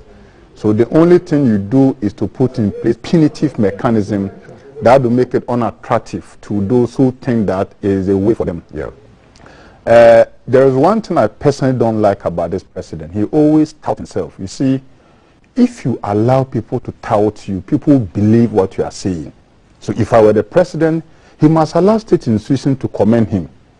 Allow this office of prosecutor to come out. Should he change his speech writer? Is the speech writer yes, he must change. He must change something. Maybe he's watching us, but that is what I see. The speech writers who write the stuff. Because if I sit back and it is about always praising himself, it must not always be all the time you must praise yourself. Because you see, he gave himself full credit on free SHS. Then the education minister, who is a professional, came out to say, no, this is the loophole in the system. The Office of Special Prosecutor, the OCP himself, came out last week to say that they are underfunded. Just last week. Yeah. Now the president says just 3-4 days later that they are fully funded. So whom are we supposed to believe? So I'll urge the president that intention do not guarantee good direction. And intention at all others do not mean that an action is taking place. I think he must restore to state credible institutions to give verdict on some of his policies and programs. And when we see those institutions giving those verification, people will be tempted to believe that, oh, it's more credible. It's more credible. It's one lapses he has. He always wants to tout himself, give himself marks. And when he finds certain lapses somewhere, it will be difficult to correct. That is why when you go to the chief palace, the chief is always the last to speak. There's a wisdom to it. The chief will allow every attendant to the palace to speak, and when you are speaking, he will be tapping the wisdom out of it. Then finally he will crown it. But if the chief is the first to speak, and he commit a blunder, who correct it for you? So the presidency must change his speech in a way, allow state-led institutions, the professional bodies, to give us the true state of affairs. Look, OCP said that they are underfunded. From Honorable Martin Amidu to the current Honorable Kisei Jaben, me and you can attest that they've not even prosecuted a foul. This on record. So if you come and tell me he's seated here that you've done so well in that field, I want to hear the OCP speak. Because if the OCP speaks to me, I will believe it more than the president. Also the special prosecutor. Yes. I think the special prosecutor just mentioned that he has 31 cases. Waiting. Out. So live some of us are waiting. So 31 live cases. So something that is about to start. How do you give yourself marks on something that is yet to start? So let it end. Let it end. All right. So that's one thing I would like to do. And if I were a special prosecutor, yes, I would not be making those statements. Yeah. Go and prosecute. And the people make their own judgment. Yeah. So summary: we want results, not effort. Yeah. No, results over effort. If you have effort. prosecuted a case, do the work and then let finish the people it. see your work. Yeah. I reminds me of my old man, may he rest in peace. When he asked you he said, "Have you ironed my clothes?" Yes, no. He didn't want to hear, "I'm in the process. I'm about to. I'm I'm finishing." thinking of." It's a binary thing. Yes, I've ironed it, or no, I haven't. And when I say no, he wants to know what are you doing to make sure that it becomes a yes. So maybe we need that from the West. But gentlemen, I always look forward to Mondays, and I'm so sad when we have to end the conversations. But I look forward to the next week. Akafu, my region, Bono region, put a spotlight on that. Oh no, we are developed. It used to be, Sunyani used to be the cleanest city in But we are Ghana. underdeveloped. Underdeveloped. Yes, we are very underdeveloped. We will get our guy there to make some reports. Sure. And our road very bad, airports, stadium, everything is bad. We will get our guys there for you. Yeah. Gentlemen, thank you so much. Bernard Odrotichi, Regional Coordinator for the Commonwealth Alliance for Young Entrepreneurs, West Africa, an agribusiness person. And our viewers are just loving you. And Dr. Anani Jinde, Kweku Anani Jinde. I'm sure your students are watching and hoping for. They watch a lot. They watch a lot. Government governance expert is a lawyer and he's a teacher at DIPA. I wish you a beautiful day. Beautiful, beautiful day to you. Still to come, we've got a conversation on COVID and Omicron. Yes, getting Ghana vaccinated. And in case you're wondering, these are the top trends so far on Twitter. Delay, Amerado, UCL draw, the Champions League draw. Ghana is trending. Baumia is trending. What else is? Mbappe is trending. Rashford is trending. Napco is trending. Samuel Eto'o, who is the new president of the Cameroon Football Association, also trending. Burna Boy is trending. Crystal Palace is trending. Rapperholic is trending. GTV Breakfast is trending. We'll be back shortly. Don't go anywhere. Coming live from the capital, this is the Breakfast Show.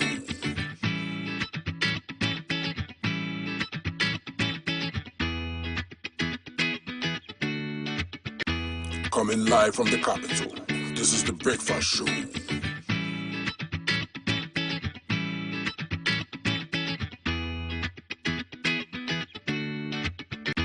Coming live from the capital, this is the Breakfast Show.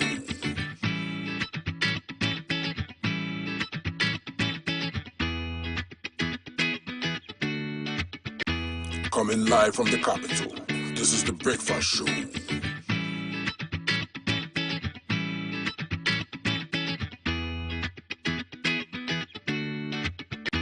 Coming live from the capital, this is the Breakfast Show.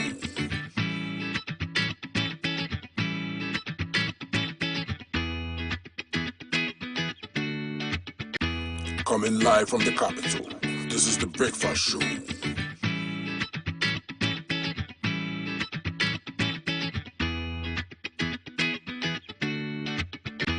Coming live from the capital, this is the Breakfast Show.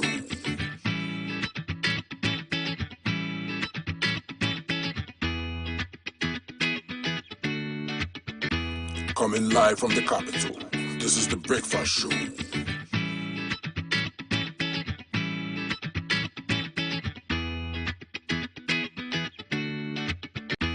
Coming live from the capital, this is the Breakfast Show.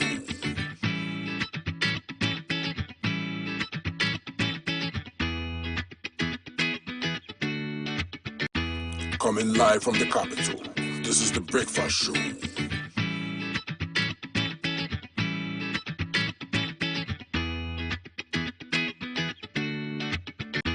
Coming live from the capital, this is the Breakfast Show.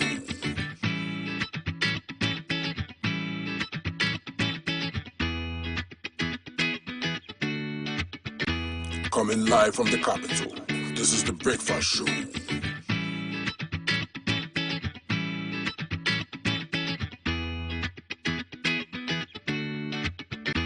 Coming live from the capital, this is the Breakfast Show.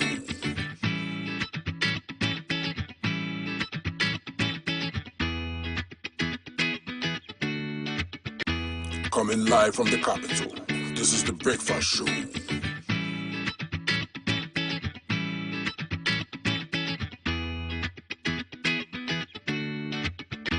Coming live from the capital, this is the Breakfast Show.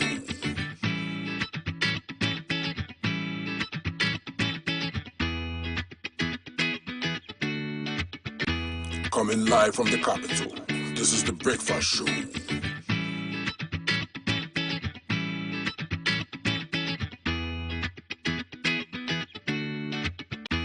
Coming live from the capital, this is the Breakfast Show.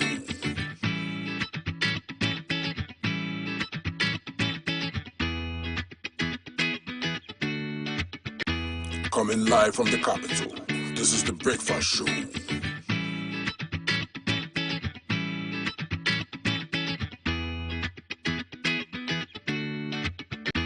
Coming live from the capital, this is the Breakfast Show.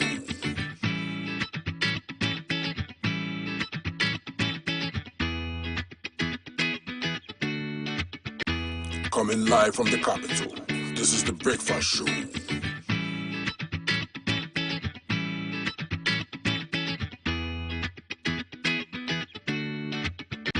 Coming live from the capital, this is the Breakfast Show.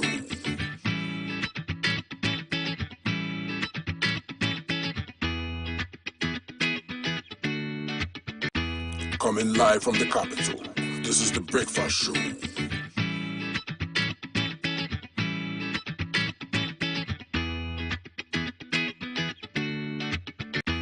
Coming live from the capital. This is the Breakfast Show.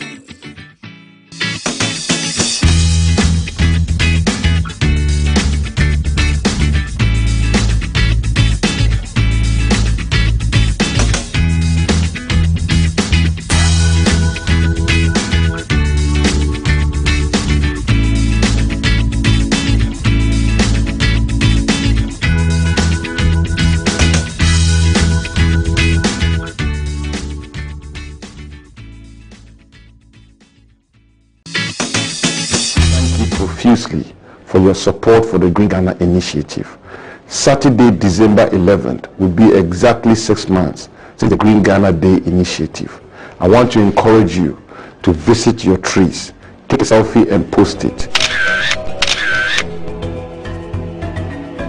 Water the trees, nurture them, so that together we can green Ghana. I thank you.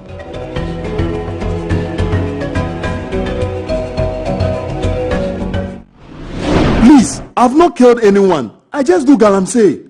Your Honor, since the accused has been in the dock for a while, please permit me to serve him some water to drink. You promised to give me water. This water is coming from the gutter. It will make me sick. Your Honor, that is it.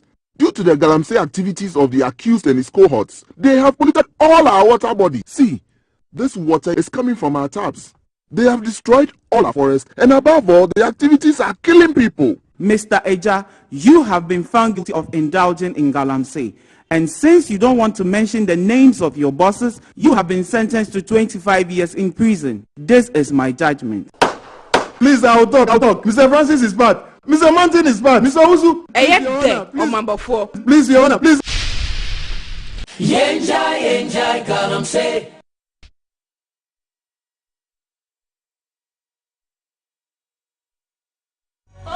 There is just one thing I need, and I don't care about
the .26, you are watching GTV Breakfast. My name is Kafui, day 13th of December 2021, 12 days away from Christmas. And are we getting Ghana vaccinated? What's the deal with COVID-19, which has changed the world so much? We've got a new normal now. And since the outbreak in 2019, everything has changed, continues to change, depending on, so we've got so many variants of COVID in the system. And the latest one being Omicron. Following the detection of the new variant, the Ghana Health Service has made modifications to its protocols regarding foreign travel and going through Kotoka International Airport. What are these modifications? How will they impact the numbers? What happens to the number of people who so far have not been vaccinated? We're joined by the Director General of the Ghana Health Service, Dr. Patrick Kuma Abwaji, and we'll get some answers to the very many questions. Dr. Abwaji, good morning. Good morning. Good to have you here. Thank you. All right, I want to start, first of all, by reading the press release, and then we'll dive straight into the conversation. So here it is. I'm going to read it for you. It's going to come up on the screen right now, and then now. So here we go. So the vaccinations in Ghana. So we've got a couple of messages that I want to read here. Waiting to see where I can read. Okay, so here we go. So the travelers to Ghana, all persons 18 years and above arriving to Ghana will be registered to. Let me just get this message out here quickly on my phone so I can just read it to you quickly. And here we go. So you can read it on the screen right there. So all persons 18 years and above arriving in Ghana will be required to provide evidence of full vaccination for COVID-19 vaccine. All unvaccinated Ghanaians and residents of Ghana who are currently outside the country and intend to return within 14 days from midnight of 12th December 2021, which is just a couple of hours ago, are exempted. However, they would be vaccinated on arrival at the airport. Now, for those of you traveling out of Ghana, all Ghanaians traveling out of the country are to be fully vaccinated effective midnight 12th December 2021. What's the definition of fully vaccinated? A person is said to be fully vaccinated when he or she has taken the full dose of vaccines approved and registered by the Food and Drugs Authority, Ghana. You need 2 doses of AstraZeneca, Pfizer, Moderna, or Sputnik V to be declared as fully vaccinated, or 1 dose is required for Johnson & Johnson to be declared fully vaccinated. Now, COVID-19 vaccines approved and registered by FDA Ghana include AstraZeneca, Sputnik V, Johnson & Johnson, Pfizer, and Moderna. Now, other arrival requirements remain unchanged. So the 72-hour negative PCR test requirement prior to travel, as well as the completion of the health declaration form, and all persons who arrive in Ghana will undergo antigen test signed by my guest, who is seated here. He's the Director General of the Ghana Health Service, Dr. Patrick Kuma Abuaji. Good morning once again. Why have these restrictions been necessary? Why are they necessary now? Yeah, thank you, Kafui. I think sometimes in managing this, you look at the external pressures, internal pressure to see, you can project whether there's a danger ahead. There are 3 things or many things that have happened in the fact that, first and foremost, people are not wearing their masks, so they are not applying the protocols properly. We have, I would say, about 13 or so million people who qualify to be vaccinated, yet to be vaccinated. That's one. We have our neighbors and other countries around the world in their 4th wave, and most of these people around this festive period travel into Ghana, and it also has a major surge into pushing our numbers up, and of course tipping us into a different way. We've seen that in December last year. I know what happened for us between January and March, and I don't think that anybody wants to revisit that. The appearance of a new variant, that was the Delta, we saw happen in July and August. Now we have the combination of the festive season, a new variant, just like we had Alpha in December, and so the signs are there. And most importantly, we have started picking up increasing number of positives at the airport. We were doing 1, 2, 3 once in a while in the last few months, but in November we recorded 241 positives in a month.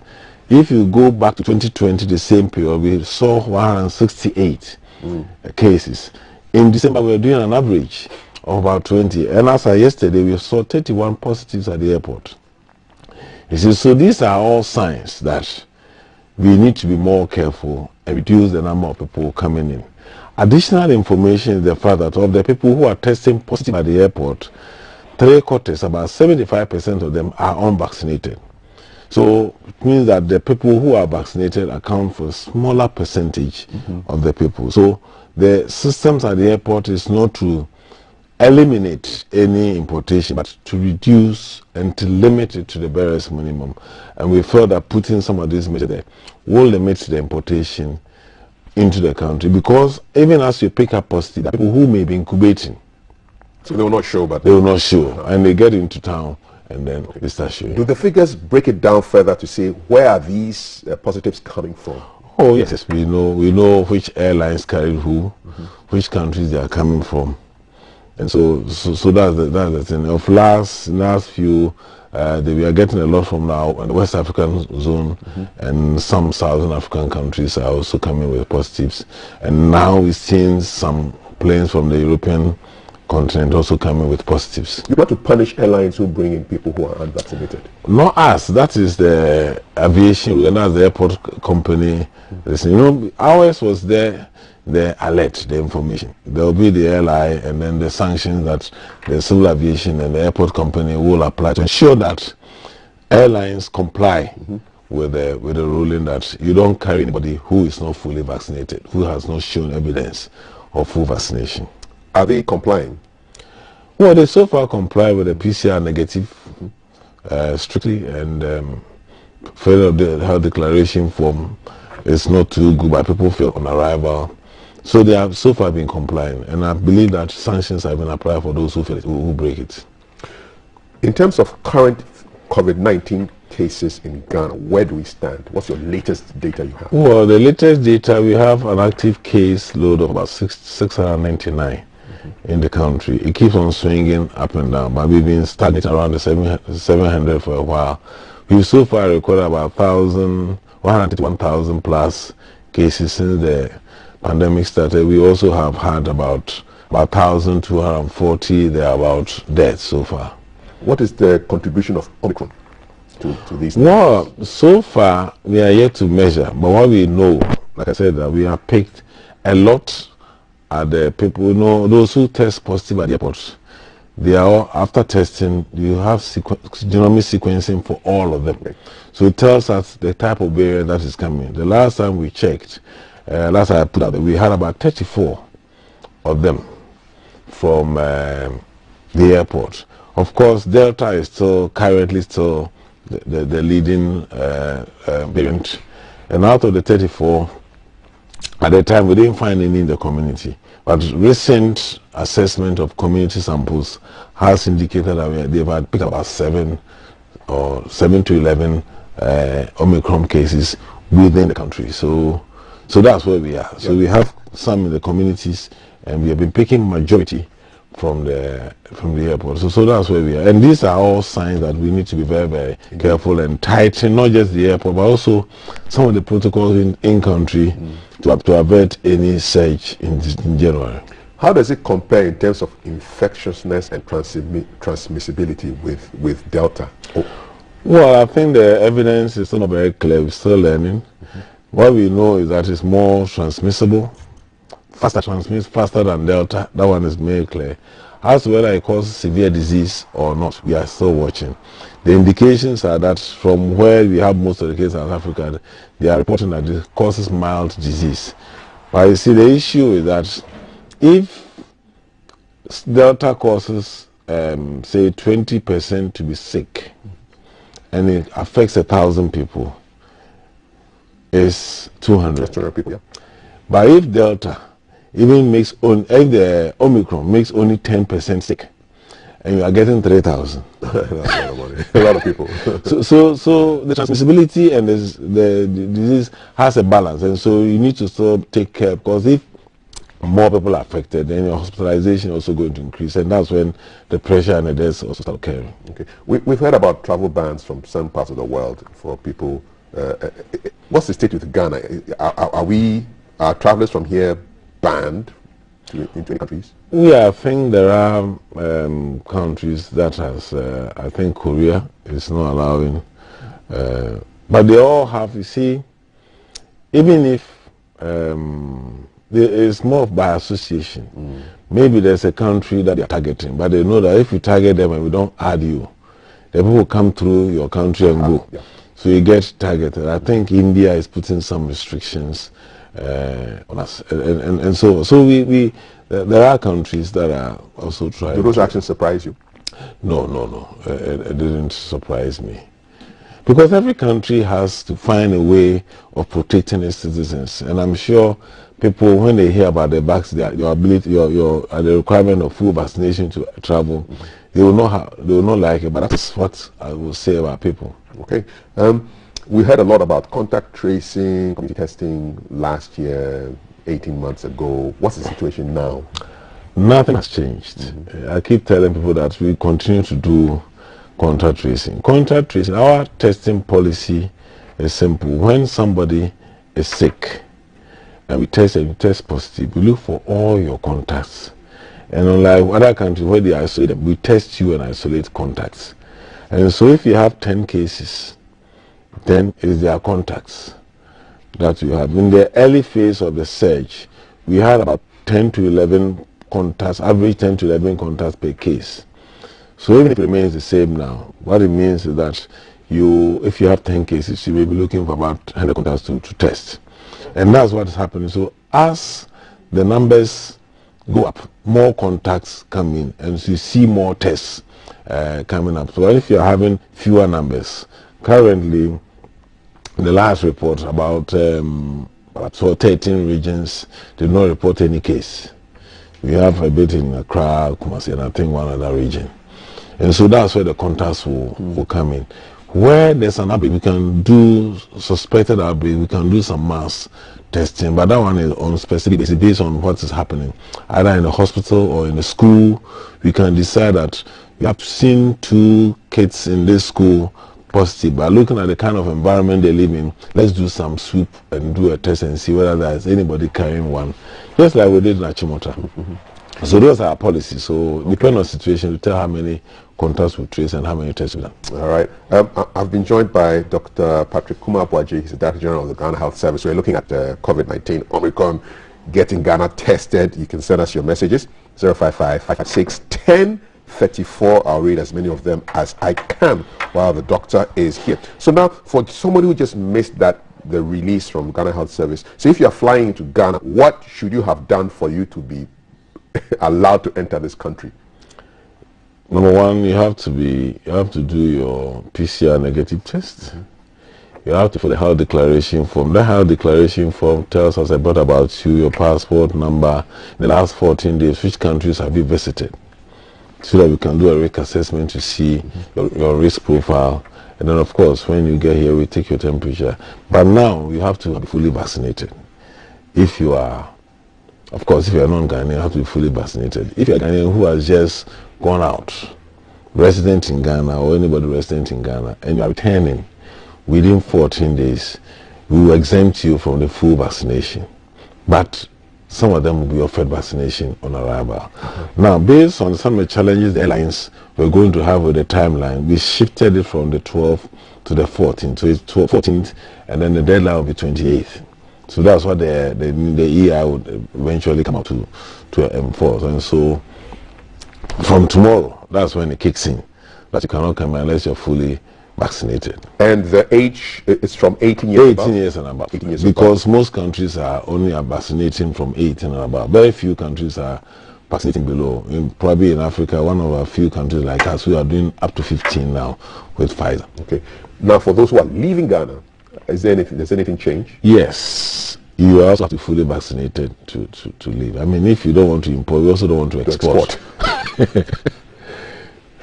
Okay. And it's also encourage people to take the vaccine. Are you suffering vaccine hesitancy? Is that something that Ghana should be concerned about? Are people hesitant? Yes. It's yes and no. It's a very dicey one. It's like people don't want the vaccine, but when you take it to them, they take. So our type of hesitancy is a bit maybe a wait and see attitude, or I don't have 30 minutes or an hour to go and queue, and that's why we have changed our approach. In the initial phase, we were rushing for it, and we didn't have something that we have. When people feel old, and especially when the disease is down, and this is the best time to vaccinate. You know, when you're sick. When you are sick, when there's a lot of virus around it, that's not when to go and vaccinate. So that's why we have declared a month. So what we are seeing is that people are not as enthusiastic. Of course, we are always going to have people with some beliefs and etc. that they may not want to look at that. So, but once we change our approach of taking the vaccine to the people, we see an increase in uptake, and that's why we declared this month. And so we are going to schools, churches, we've been to several churches, mosques, house. So some regions are doing house to house. Every district look at the type of challenge they have, and then respond appropriately. So some of them are waiting for farmers to come from the village, from the farm, to quickly go. They target festivals, they go to chiefs, they call the Derba, etc. And we are engaging chiefs, assemblymen, everybody to mobilize. Are you holding your breath because of the Christmas period, between now and maybe first week of January? Well, it's always a tricky period. Anytime there are festivities, anywhere, anytime movements increase, anytime indoor gatherings increases, anytime there's a lot of activity going on, it's a very good fertile ground for the virus to spread. And so that is why we have to be vigilant all the time, but at the time we need to be even more vigilant because of the dangers ahead. Okay. Question here on 055-556-1034 for Dr. Patrick Kuma Abuaji. Good morning. How effective are these vaccines if a person can be infected after a vaccination? Okay, thank you very much. Like you keep saying, no vaccine is 100%. So we tell you this vaccine, Pfizer, is this percentage protection, 91, 92, 93. That means that if you say a vaccine is about 92% effective, I mean, on the average, what it also means is that 7 or 8 out of 100 people who vaccinated are likely to have a breakthrough infection. Vaccination and immunization are not the same. When you vaccination is when you get a jab, immunization when you respond to it. And so we still expect that some people will not. But you see, if 80% of the people are immunized, in break transmission, so even if I have it, the virus, the chance that I'll meet somebody who is not protected and transmitted to is minimized, and that's what breaks the transmission. Repeat that for me again. Say vaccination and immunization are two different things. Yes. Vaccination is when you give it when to the immunity is my arm. Yes. Okay. When you respond with the antibodies, that's when you become immunized. How do I know I'm responding to the antibodies? Well, I mean, periodically we do antibody tests to check in the community to see, and all these things have been done before the vaccines are released. Okay. Kofi from Accra wants to know, how sure are you about the vaccines? Have you checked these vaccines in the lab to know whether these vaccines are really good for us? It's like college control issues. Okay. Assure us. So let me tell Kofi, and let me just continue with the last question. See, for the people, the vaccine protects you from infection, protects you from disease, and also from death. In all 3 levels, those who are vaccinated are less likely to be sick, and they are less likely to end up in ICU and die. So that's protection. Now, tell Kofi that about 4 billion people in this world have so far been vaccinated across the world. 4 billion? Yes, nearly 4 billion. Okay, about 8 billion doses have been produced and are getting. And nobody is seeing mass graves and people are dying because they are getting vaccinated. So it's a good thing. And in countries where vaccinations are, even when the cases are high, hospitalization is very, very low. And so they are safe, and any vaccine that comes into this country, FDA takes them, tests them, go through the documentation, look at the cold chain system before they are released to Ghana Health Service to employ. So we have a very stringent safety mechanism. If there's any vaccine, any medication that is strictly controlled, is vaccination. And the same vaccine we are giving to our babies, 6 weeks old, we take them to vaccinate, and everywhere, and we are okay with it. From time to time, we hear about donations from countries. The recent one was from Hungary. So when, say, the Hungarians decide to give us vaccines, what happens? How do you? So we look at the manufacturing, the registration, the cold chain, how has it been stored, and all that information is that if you go to our cold room, they can print the daily temperature of that cold room for you, and those are the information we get to ensure that it's remain the cold chain throughout. The FDA will test to see whether it's still safe and everything before it's released to us. So it's not as straightforward as just donation and just pack and go and start vaccinating people. More questions for Dr. Kuma Abuaji. Looking at the data, do we really have a pandemic in Ghana? Aren't malaria infections and deaths higher than the equivalent of COVID since March last year? Somebody's making a comparison between malaria and COVID. is there a pandemic in the system, Doc? Well, when we say a pandemic, it means there's a global, infection is global, and that's what becomes a pandemic. Yes, it is, because there's the disruption. You see, malaria, yes, it's still there, but so is COVID. COVID is an additional of it, and it's something that we can prevent.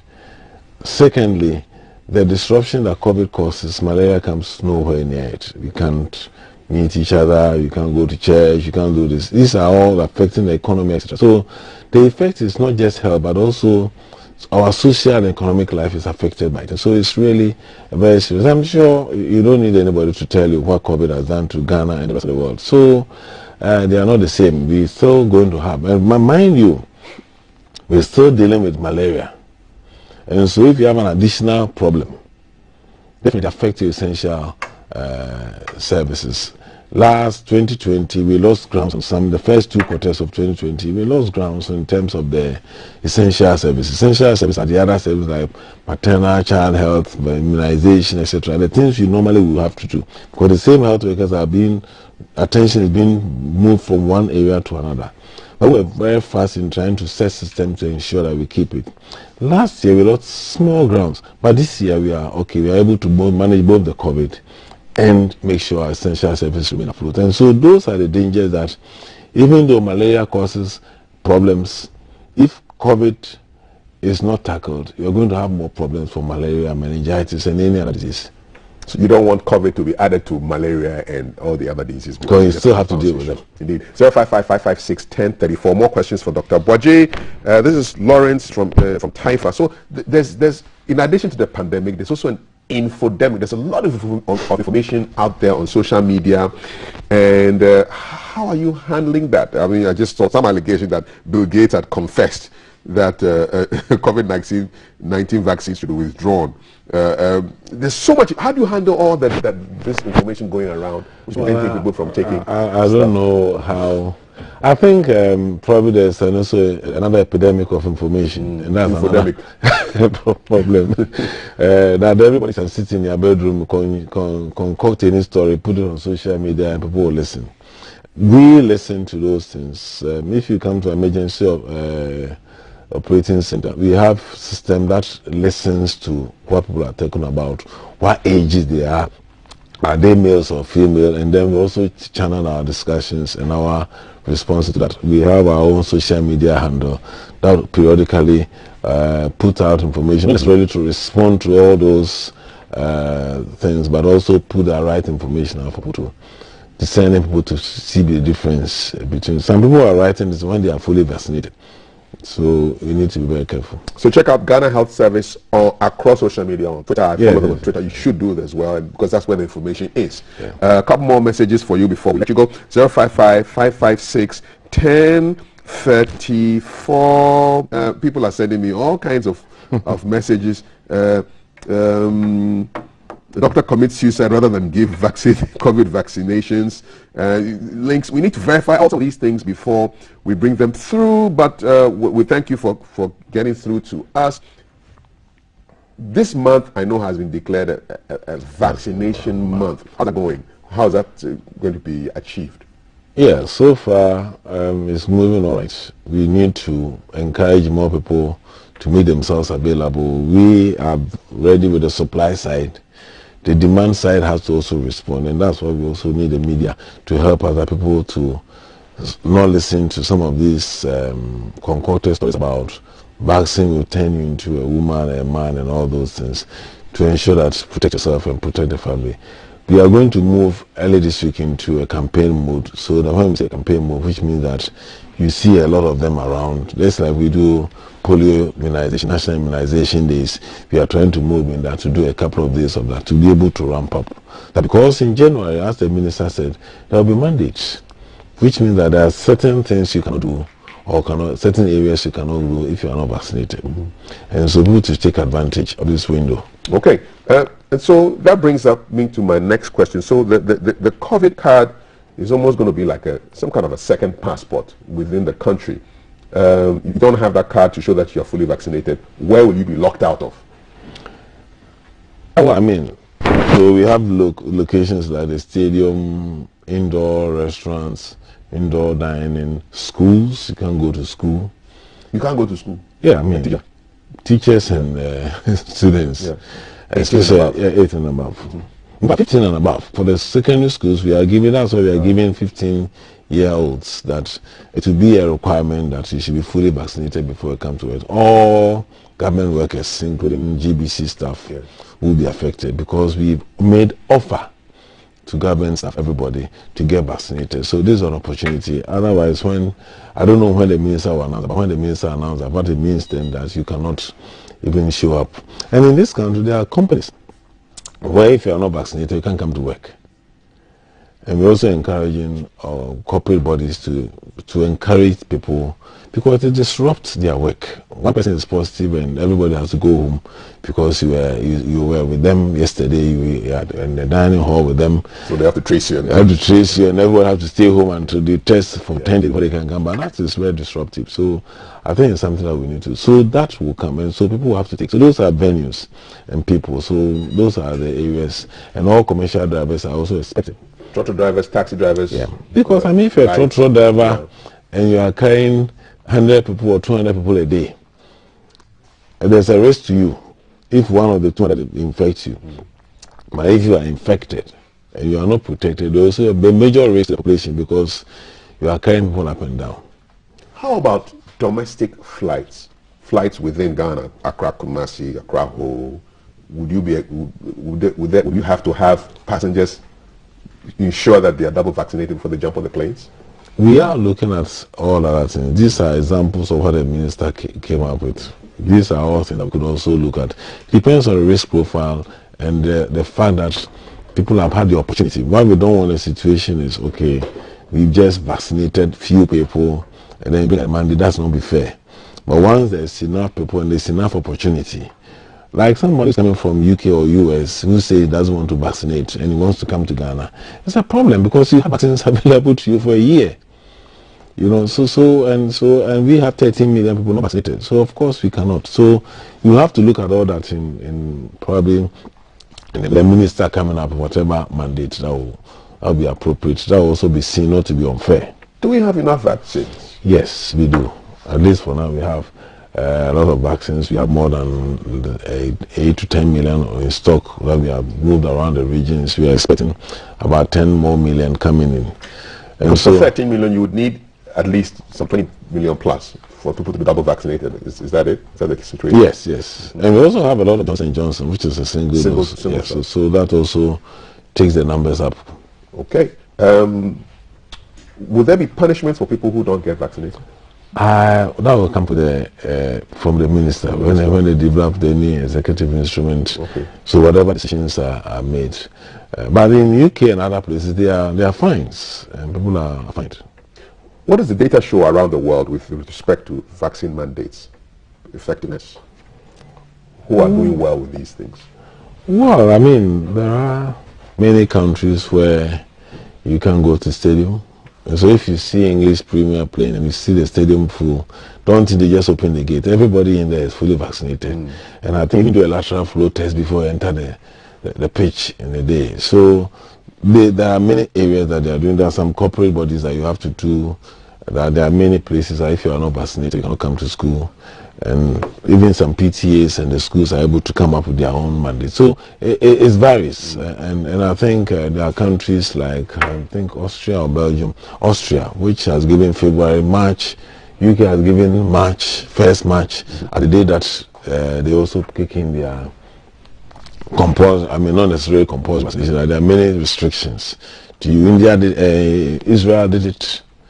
And it encouraged more people to vaccinate. So I think Ghana will not be the first to introduce such. It's a question from Mark. Have you considered the legal basis for preventing people from going to work or school because of non-vaccination? We are in a pandemic. Mark, you heard your response. We are in a pandemic. All right? Joseph from Accra. If my son is protected, is vaccinated, and your son is not, and you come and cause trouble for us, I mean, is that fair? That's your question. That's your answer, Mark. Joseph from Accra, if the vaccine is good, why is it that the countries that discovered the vaccine are still recording the virus? Well, we answered that question. I mean, probably no vaccine is 100%. Okay. But the question is that there are 3 levels. It protects you from infection, reduces your risk of getting infected significantly, most importantly of getting sick, and then getting into the ICU and dying. And so there are 3 levels. And if you come to Ghana, we did a study at our Ghana Infectious Disease, which is the largest center. 98% of the people who were hospitalized were vaccinated. Of all the people who died, only 2 were vaccinated, but they had very, very major underlying conditions. Right. And so those are the levels that, and that's why people are reporting 50,000 cases a day, but their hospitals are not full because majority of the people are vaccinated. Finally, what really surprises you about this whole pandemic? Well, I mean, one of the surprises is the fact that people cannot be bothered, especially in the cities. Despite all the things they say, they feel that, and also the intensity of the hesitancy to vaccines and all the infodemics, as you call it, is creating a problem. But I don't think anybody thought that we're going to have a virus that will spread to the whole world in 3 months, when it took about 70 years for smallpox to spread to the world. So I think those are the things. But of course, the surprise that we are a faster moving world now than before. Okay. But the impact has been horrendous. Okay, I said last question, but this is an injury kind question. So people take the vaccines, they travel, they get into a country, and the country tells them, we don't consider you vaccinated. Yes, and that's why we have also given up the number of vaccines that we have. But we have expanded. We have been more generous now. We have expanded beyond the list to include all the emergency use listing done by WHO. So there are vaccines that WHO has in a way approved in code. They don't approve. They list that these are safe. It's countries to take and approve. We added 3 of them to that, in addition to the 6 that we use in Ghana, or 5 that we use in Ghana, to so that if you are coming from those places with this particular vaccine, even though it's not registered in Ghana, but because it's approved by WHO, you can come in with it. And there are countries who list that there are countries who do not even recognize AstraZeneca. And so if you go, you are not considered vaccinated. There are some countries, even AstraZeneca, the Indian one and the UK and the European one are separated. Some countries don't recognize some vaccines. Is the quality differences? Are they not the same? I don't know what other countries have seen that the other countries are not seeing. So there's a lot more to it than just probably what we see. Will it get to a point where Ghana will ban some people from coming from certain countries? That one will not come from me. But it's possible. Who will it come from so I can ask the person the question? Oh, this is a government decision. I have to speak to the ministry. No, I'm sure even the presidency. The president, they cannot take that decision. We'll ask that question. Allow this country to come into a country. That one is a diplomatic decision. We'll ask that question. We are nowhere near that. We are not there. We can only advise that this place is getting dangerous. So the advice, and then they can take the action. All right, so Dr. Patrick Kumabaji, Director General for the Ghana Health Service, thank you so much for your time. Thank you very much. Good job done, and let's keep safe, let's get vaccinated, let's deal with COVID once and for all. Thank you so much. Thanks for all. It's a pleasure. Thanks for all your messages. Couldn't read all of them, but hey, Charlie, time is our greatest enemy right now. Coming up next is a conversation between Val, Bash, and Billy. It's all about creating a visual symphony. You want to be part of that conversation, all right? It's not only about COVID or health issues. Give me some art as well on GTV Breakfast. Don't go anywhere.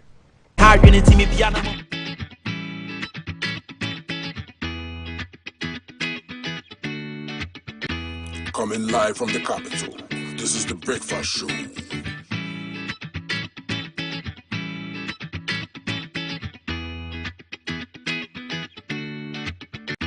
Coming live from the capital, this is the Breakfast Show.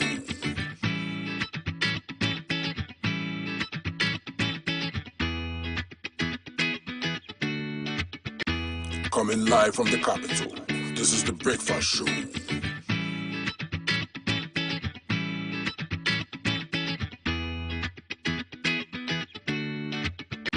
Coming live from the capital, this is the Breakfast Show.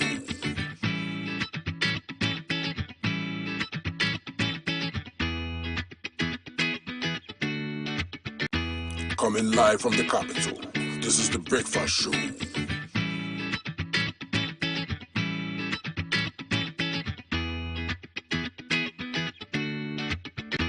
Coming live from the capital.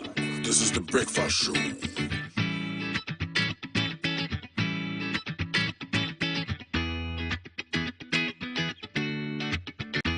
Coming live from the capital. This is the Breakfast Show.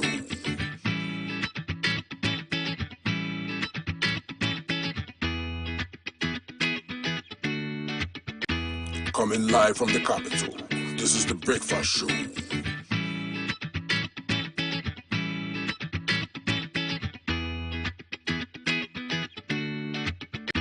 Coming live from the capital. This is the Breakfast Show.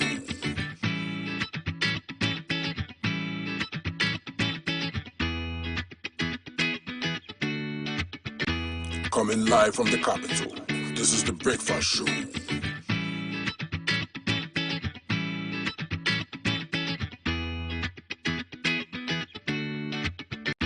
Coming live from the capital. This is the Breakfast Show.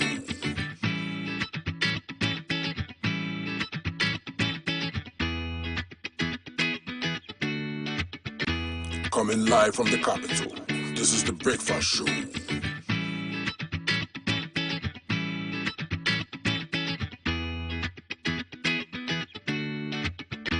Coming live from the capital. This is the Breakfast Show.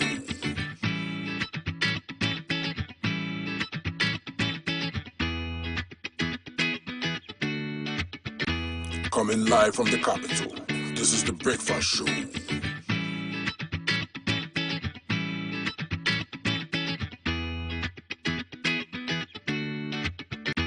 Coming live from the capital. This is the Breakfast Show.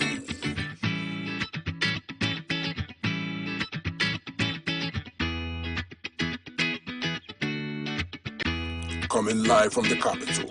This is the Breakfast Show.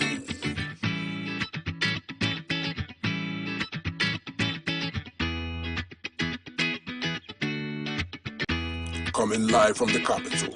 This is the Breakfast Show.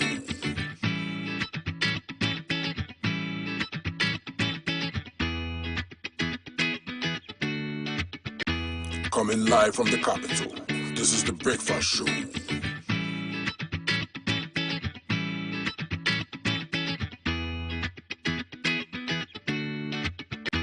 Coming live from the capital. This is the Breakfast Show.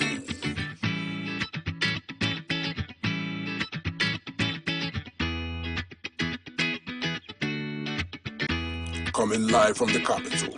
This is the Breakfast Show.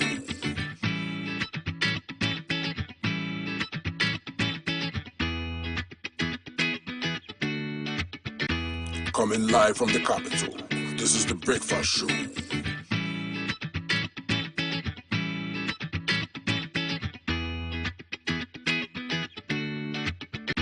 Coming live from the capital. This is the Breakfast Show.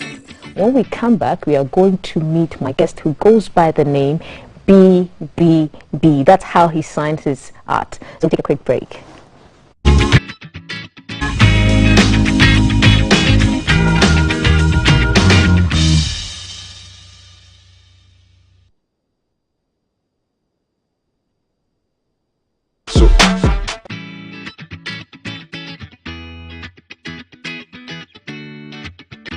Coming live from the capital. This is the Breakfast Show.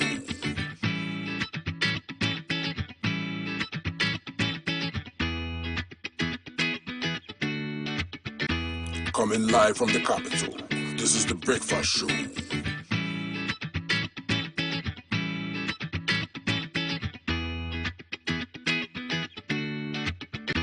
Coming live from the capital. This is the Breakfast Show.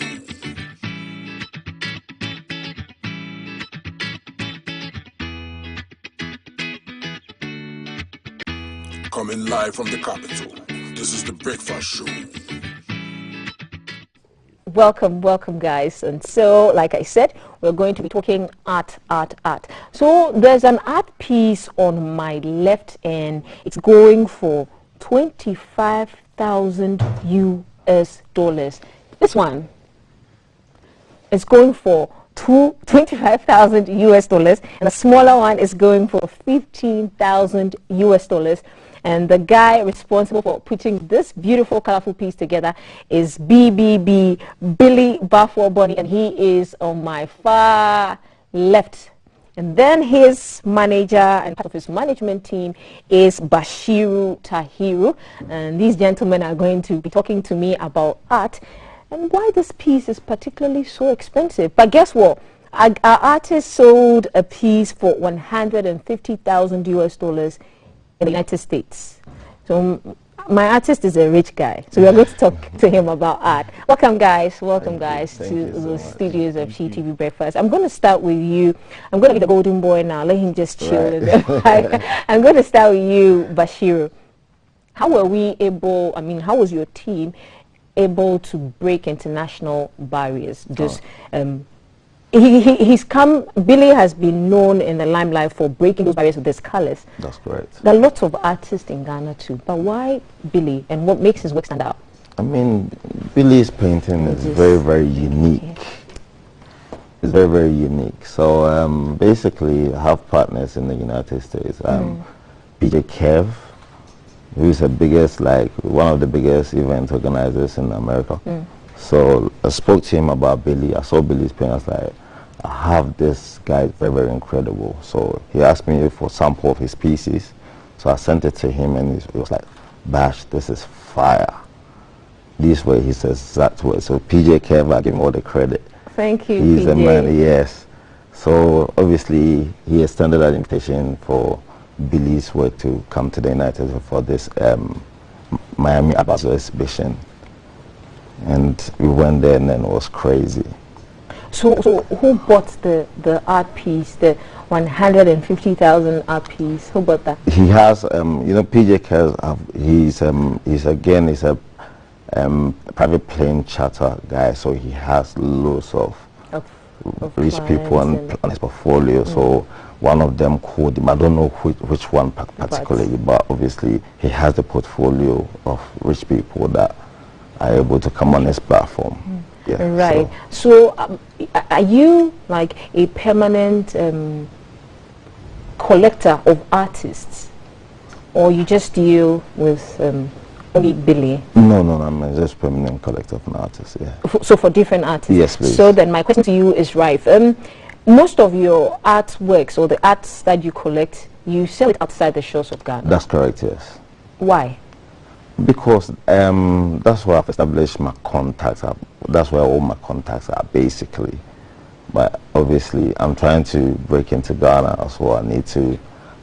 Ghana's sector is really like upcoming sector and stuff. Growing. So yeah, we're growing. So I'm trying to penetrate into Ghana as well. Yeah. So with the artists that you've worked with, what would be your general views about our art industry? What would be their general views? Do you think we can match our European counterparts? Oh, definitely. Ghanaians are very creative. We do have incredible creative guys in Ghana that do incredible designs of art. We just need to obviously bring these people up into the global market so that they can be recognized. Billy's art is not for everybody. $25,000 US dollars is not for everybody. Billy, you intentionally make art what is your target bracket actually? Yeah. Actually, a lot goes into my artworks. For instance, this work like this, I took what's this art piece called? This is called this is something like a desperate, frustrated wife. Yes. Calling her husband. Something like that. Yeah, you can see. She's asking for something. Yeah. So when the food will be cold, so I didn't know be feeling. So that's how it is. Okay. Yes. And I like colors too. I use a lot of colors because the colors signify a lot of things in my life, and I read people's mind with colors, and I put them on the canvas to create some expressionistic and impression on people's mind too. So I read mind a lot with the colors. Yes, and art is beauty, and the reason why my paintings are different from other paintings is I tried. You can see some zigzags on it, and I developed this. I call it a noodles technique. Noodles, like this one. Yes, yes. Okay. It takes time to do it, and strokes of brushes too. So like these ones. Yes. Okay. So this is peculiar to you. So yes. What is this art form called? This one is I use it is advanced. This is pop art. Pop art. Advanced pop art. Pop art. Yes. Expressionistic and mindset painting, and you express yourself with colors. I use most of the times I use the rainbow colors because even God is an artist. I see. This is really powerful. Yeah. Okay, so what is this? I see a woman. What is this painting? What is it depicting? This one is a woman who is cooking, but she forgot to put in the salt. So he said, "Hey, let me go for the salt." So yes. So the white portions there represent the salt. Yes. So, something like that. Okay. And the strokes at the background represent a lot of things goes on when a woman is cooking. She thinks a lot, need to prepare the food this way, go this way. So it's a lot of this thing. It's a lot of colors I use. Yes. Right. Yes. Okay. So these two paintings so far are of women. Do you usually paint women? These are one of my best series of Oba series I did. I have collections. Normally I paint with team. I have a team who they create this thing for me, then I paint with a team. So I don't just paint just like that. Okay, so you have a team. I have a team. team. Probably tell you that maybe for the next collection, we're looking at women in despair, or we're looking at children. Yes. Okay, so you paint according to what your team tells you to paint. Yes. I see. So what inspired this one? This one, the women in my life. This is a woman I met. I rented a house somewhere. I saw this woman. She was always cooking. One day I was studying the woman. She was cooking, but she forgot the salt to put inside the food. So I read her mind, and I thought, it's true. So later I saw the woman went for the salt. And I said, okay. So which means it's a divine thing. It's a gift. I had it from God. Yeah. What was that? Do you remember the first painting you sold? Wow. It will be difficult because I don't know. Really has a lot. Okay, so on the top of your head, can you give us an idea of how many paintings or how many artworks you've done? It's not much, but you see, I limit the collections. I have my range. Every year I try to release 10 paintings. For instance, next year I'll be releasing only 15 paintings in the market. Every year I limit the painting I paint. I don't mean to cut you off, but because of this Art Basel Miami event that we did, really has gained a lot of global recognition. That international market is calling for Billy. At the moment, we have about 10 invitations to 5 different countries that we're looking to. Obviously, he's saying 15. We're looking to do about 50 paintings. See, what says 50? Yes, he's trying to run away from it. We have to have at least 50 paintings. Wow. That's good. Putting Ghana on the map like that. Wow. A lot of artists. There are a couple of artists in Ghana who are also doing amazing. Who are your contemporary artists? I would say Maxwell Boadi. Okay. He's also good. There's a few person I can mention. I know one or few people who they are also good like me, and they are also doing well. Fridays. Yeah. So let's talk about your awards. Yeah. How many awards do you have? I have 3 awards, but this is award I had that not being said, PJ Kev has got another big event that's coming in America called I think in March. They're here to do the Super Bowl. So around Super Bowl time, PJ Kev is trying to organize another big event, which is going to be attended by loads of celebrities. The Super Bowl is a big event. Yes. So so we're looking for it. We have to work towards that as well. Right. And obviously, that's what we're looking at. Apart from that, we have Hong Kong, we have Portugal, we have Dubai, we have Ethiopia, like South Hong Africa. Kong is like a big market Exactly, for art. yes, Wow. yes. So Wow. we do have loads of work ahead of us. Okay, congrats to the team. Thank How you. about you, Billy? Yeah. So now, since my management said it also, what I will say is I have to prepare myself for the event. Then one thing I want to say too is we need to push art in Ghana, because some people are also doing very well in the art industry, and some galleries like the Bedge Gallery, they are also doing well. So right now we need to support art in Ghana so that we can also enjoy the beauty of the nature of some inborn talents we have in Ghana.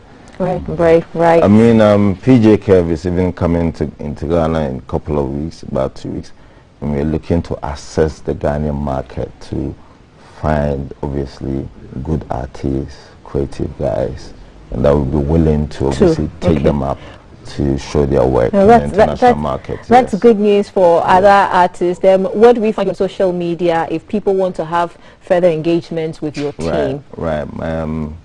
My personal IG is Bashi Smith, BASHY SMITH. Bashi Smith. That's correct, yes. Okay, and then you, Billy, where do we find you on social media? Bafuboni Billy, Instagram, Bafuboni Billy. Bafuboni Billy on Instagram. Yeah, Bafuboni Billy. Bafuboni Billy. Yeah, Bafuboni at Billy.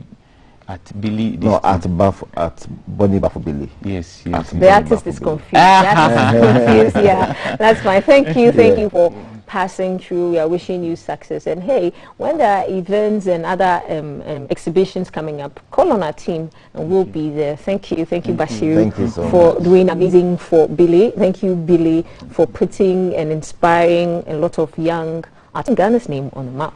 Thank you. Thank you very much for having us this morning. Pleasure to have you guys.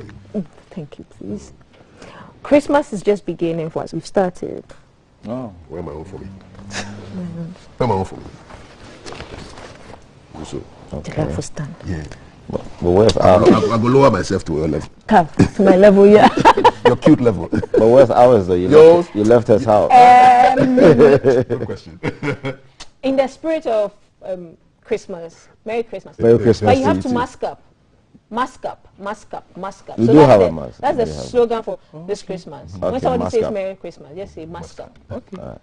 So I hope you guys have some free masks for us. Oh yes, definitely. Free, Thank definitely. Thank you. Definitely. Bash, Billy. Yeah. Thank you very much for having us. Thank you. And so this is where we wrap up today's edition of TTV Breakfast. We've been live on your phones, in your homes. Thank you for accepting Kaf and I and all our guests and all our arts and everything. And we are live every Monday to Friday, 6 a.m. sharp. We are live on your phones, on your screens, in your offices. We'll see you again tomorrow at 6 a.m. Kaf, you want to end with a proverb? The proverb, strength is nothing without courage. It's an African proverb. So say that again. That. Strength is nothing without courage.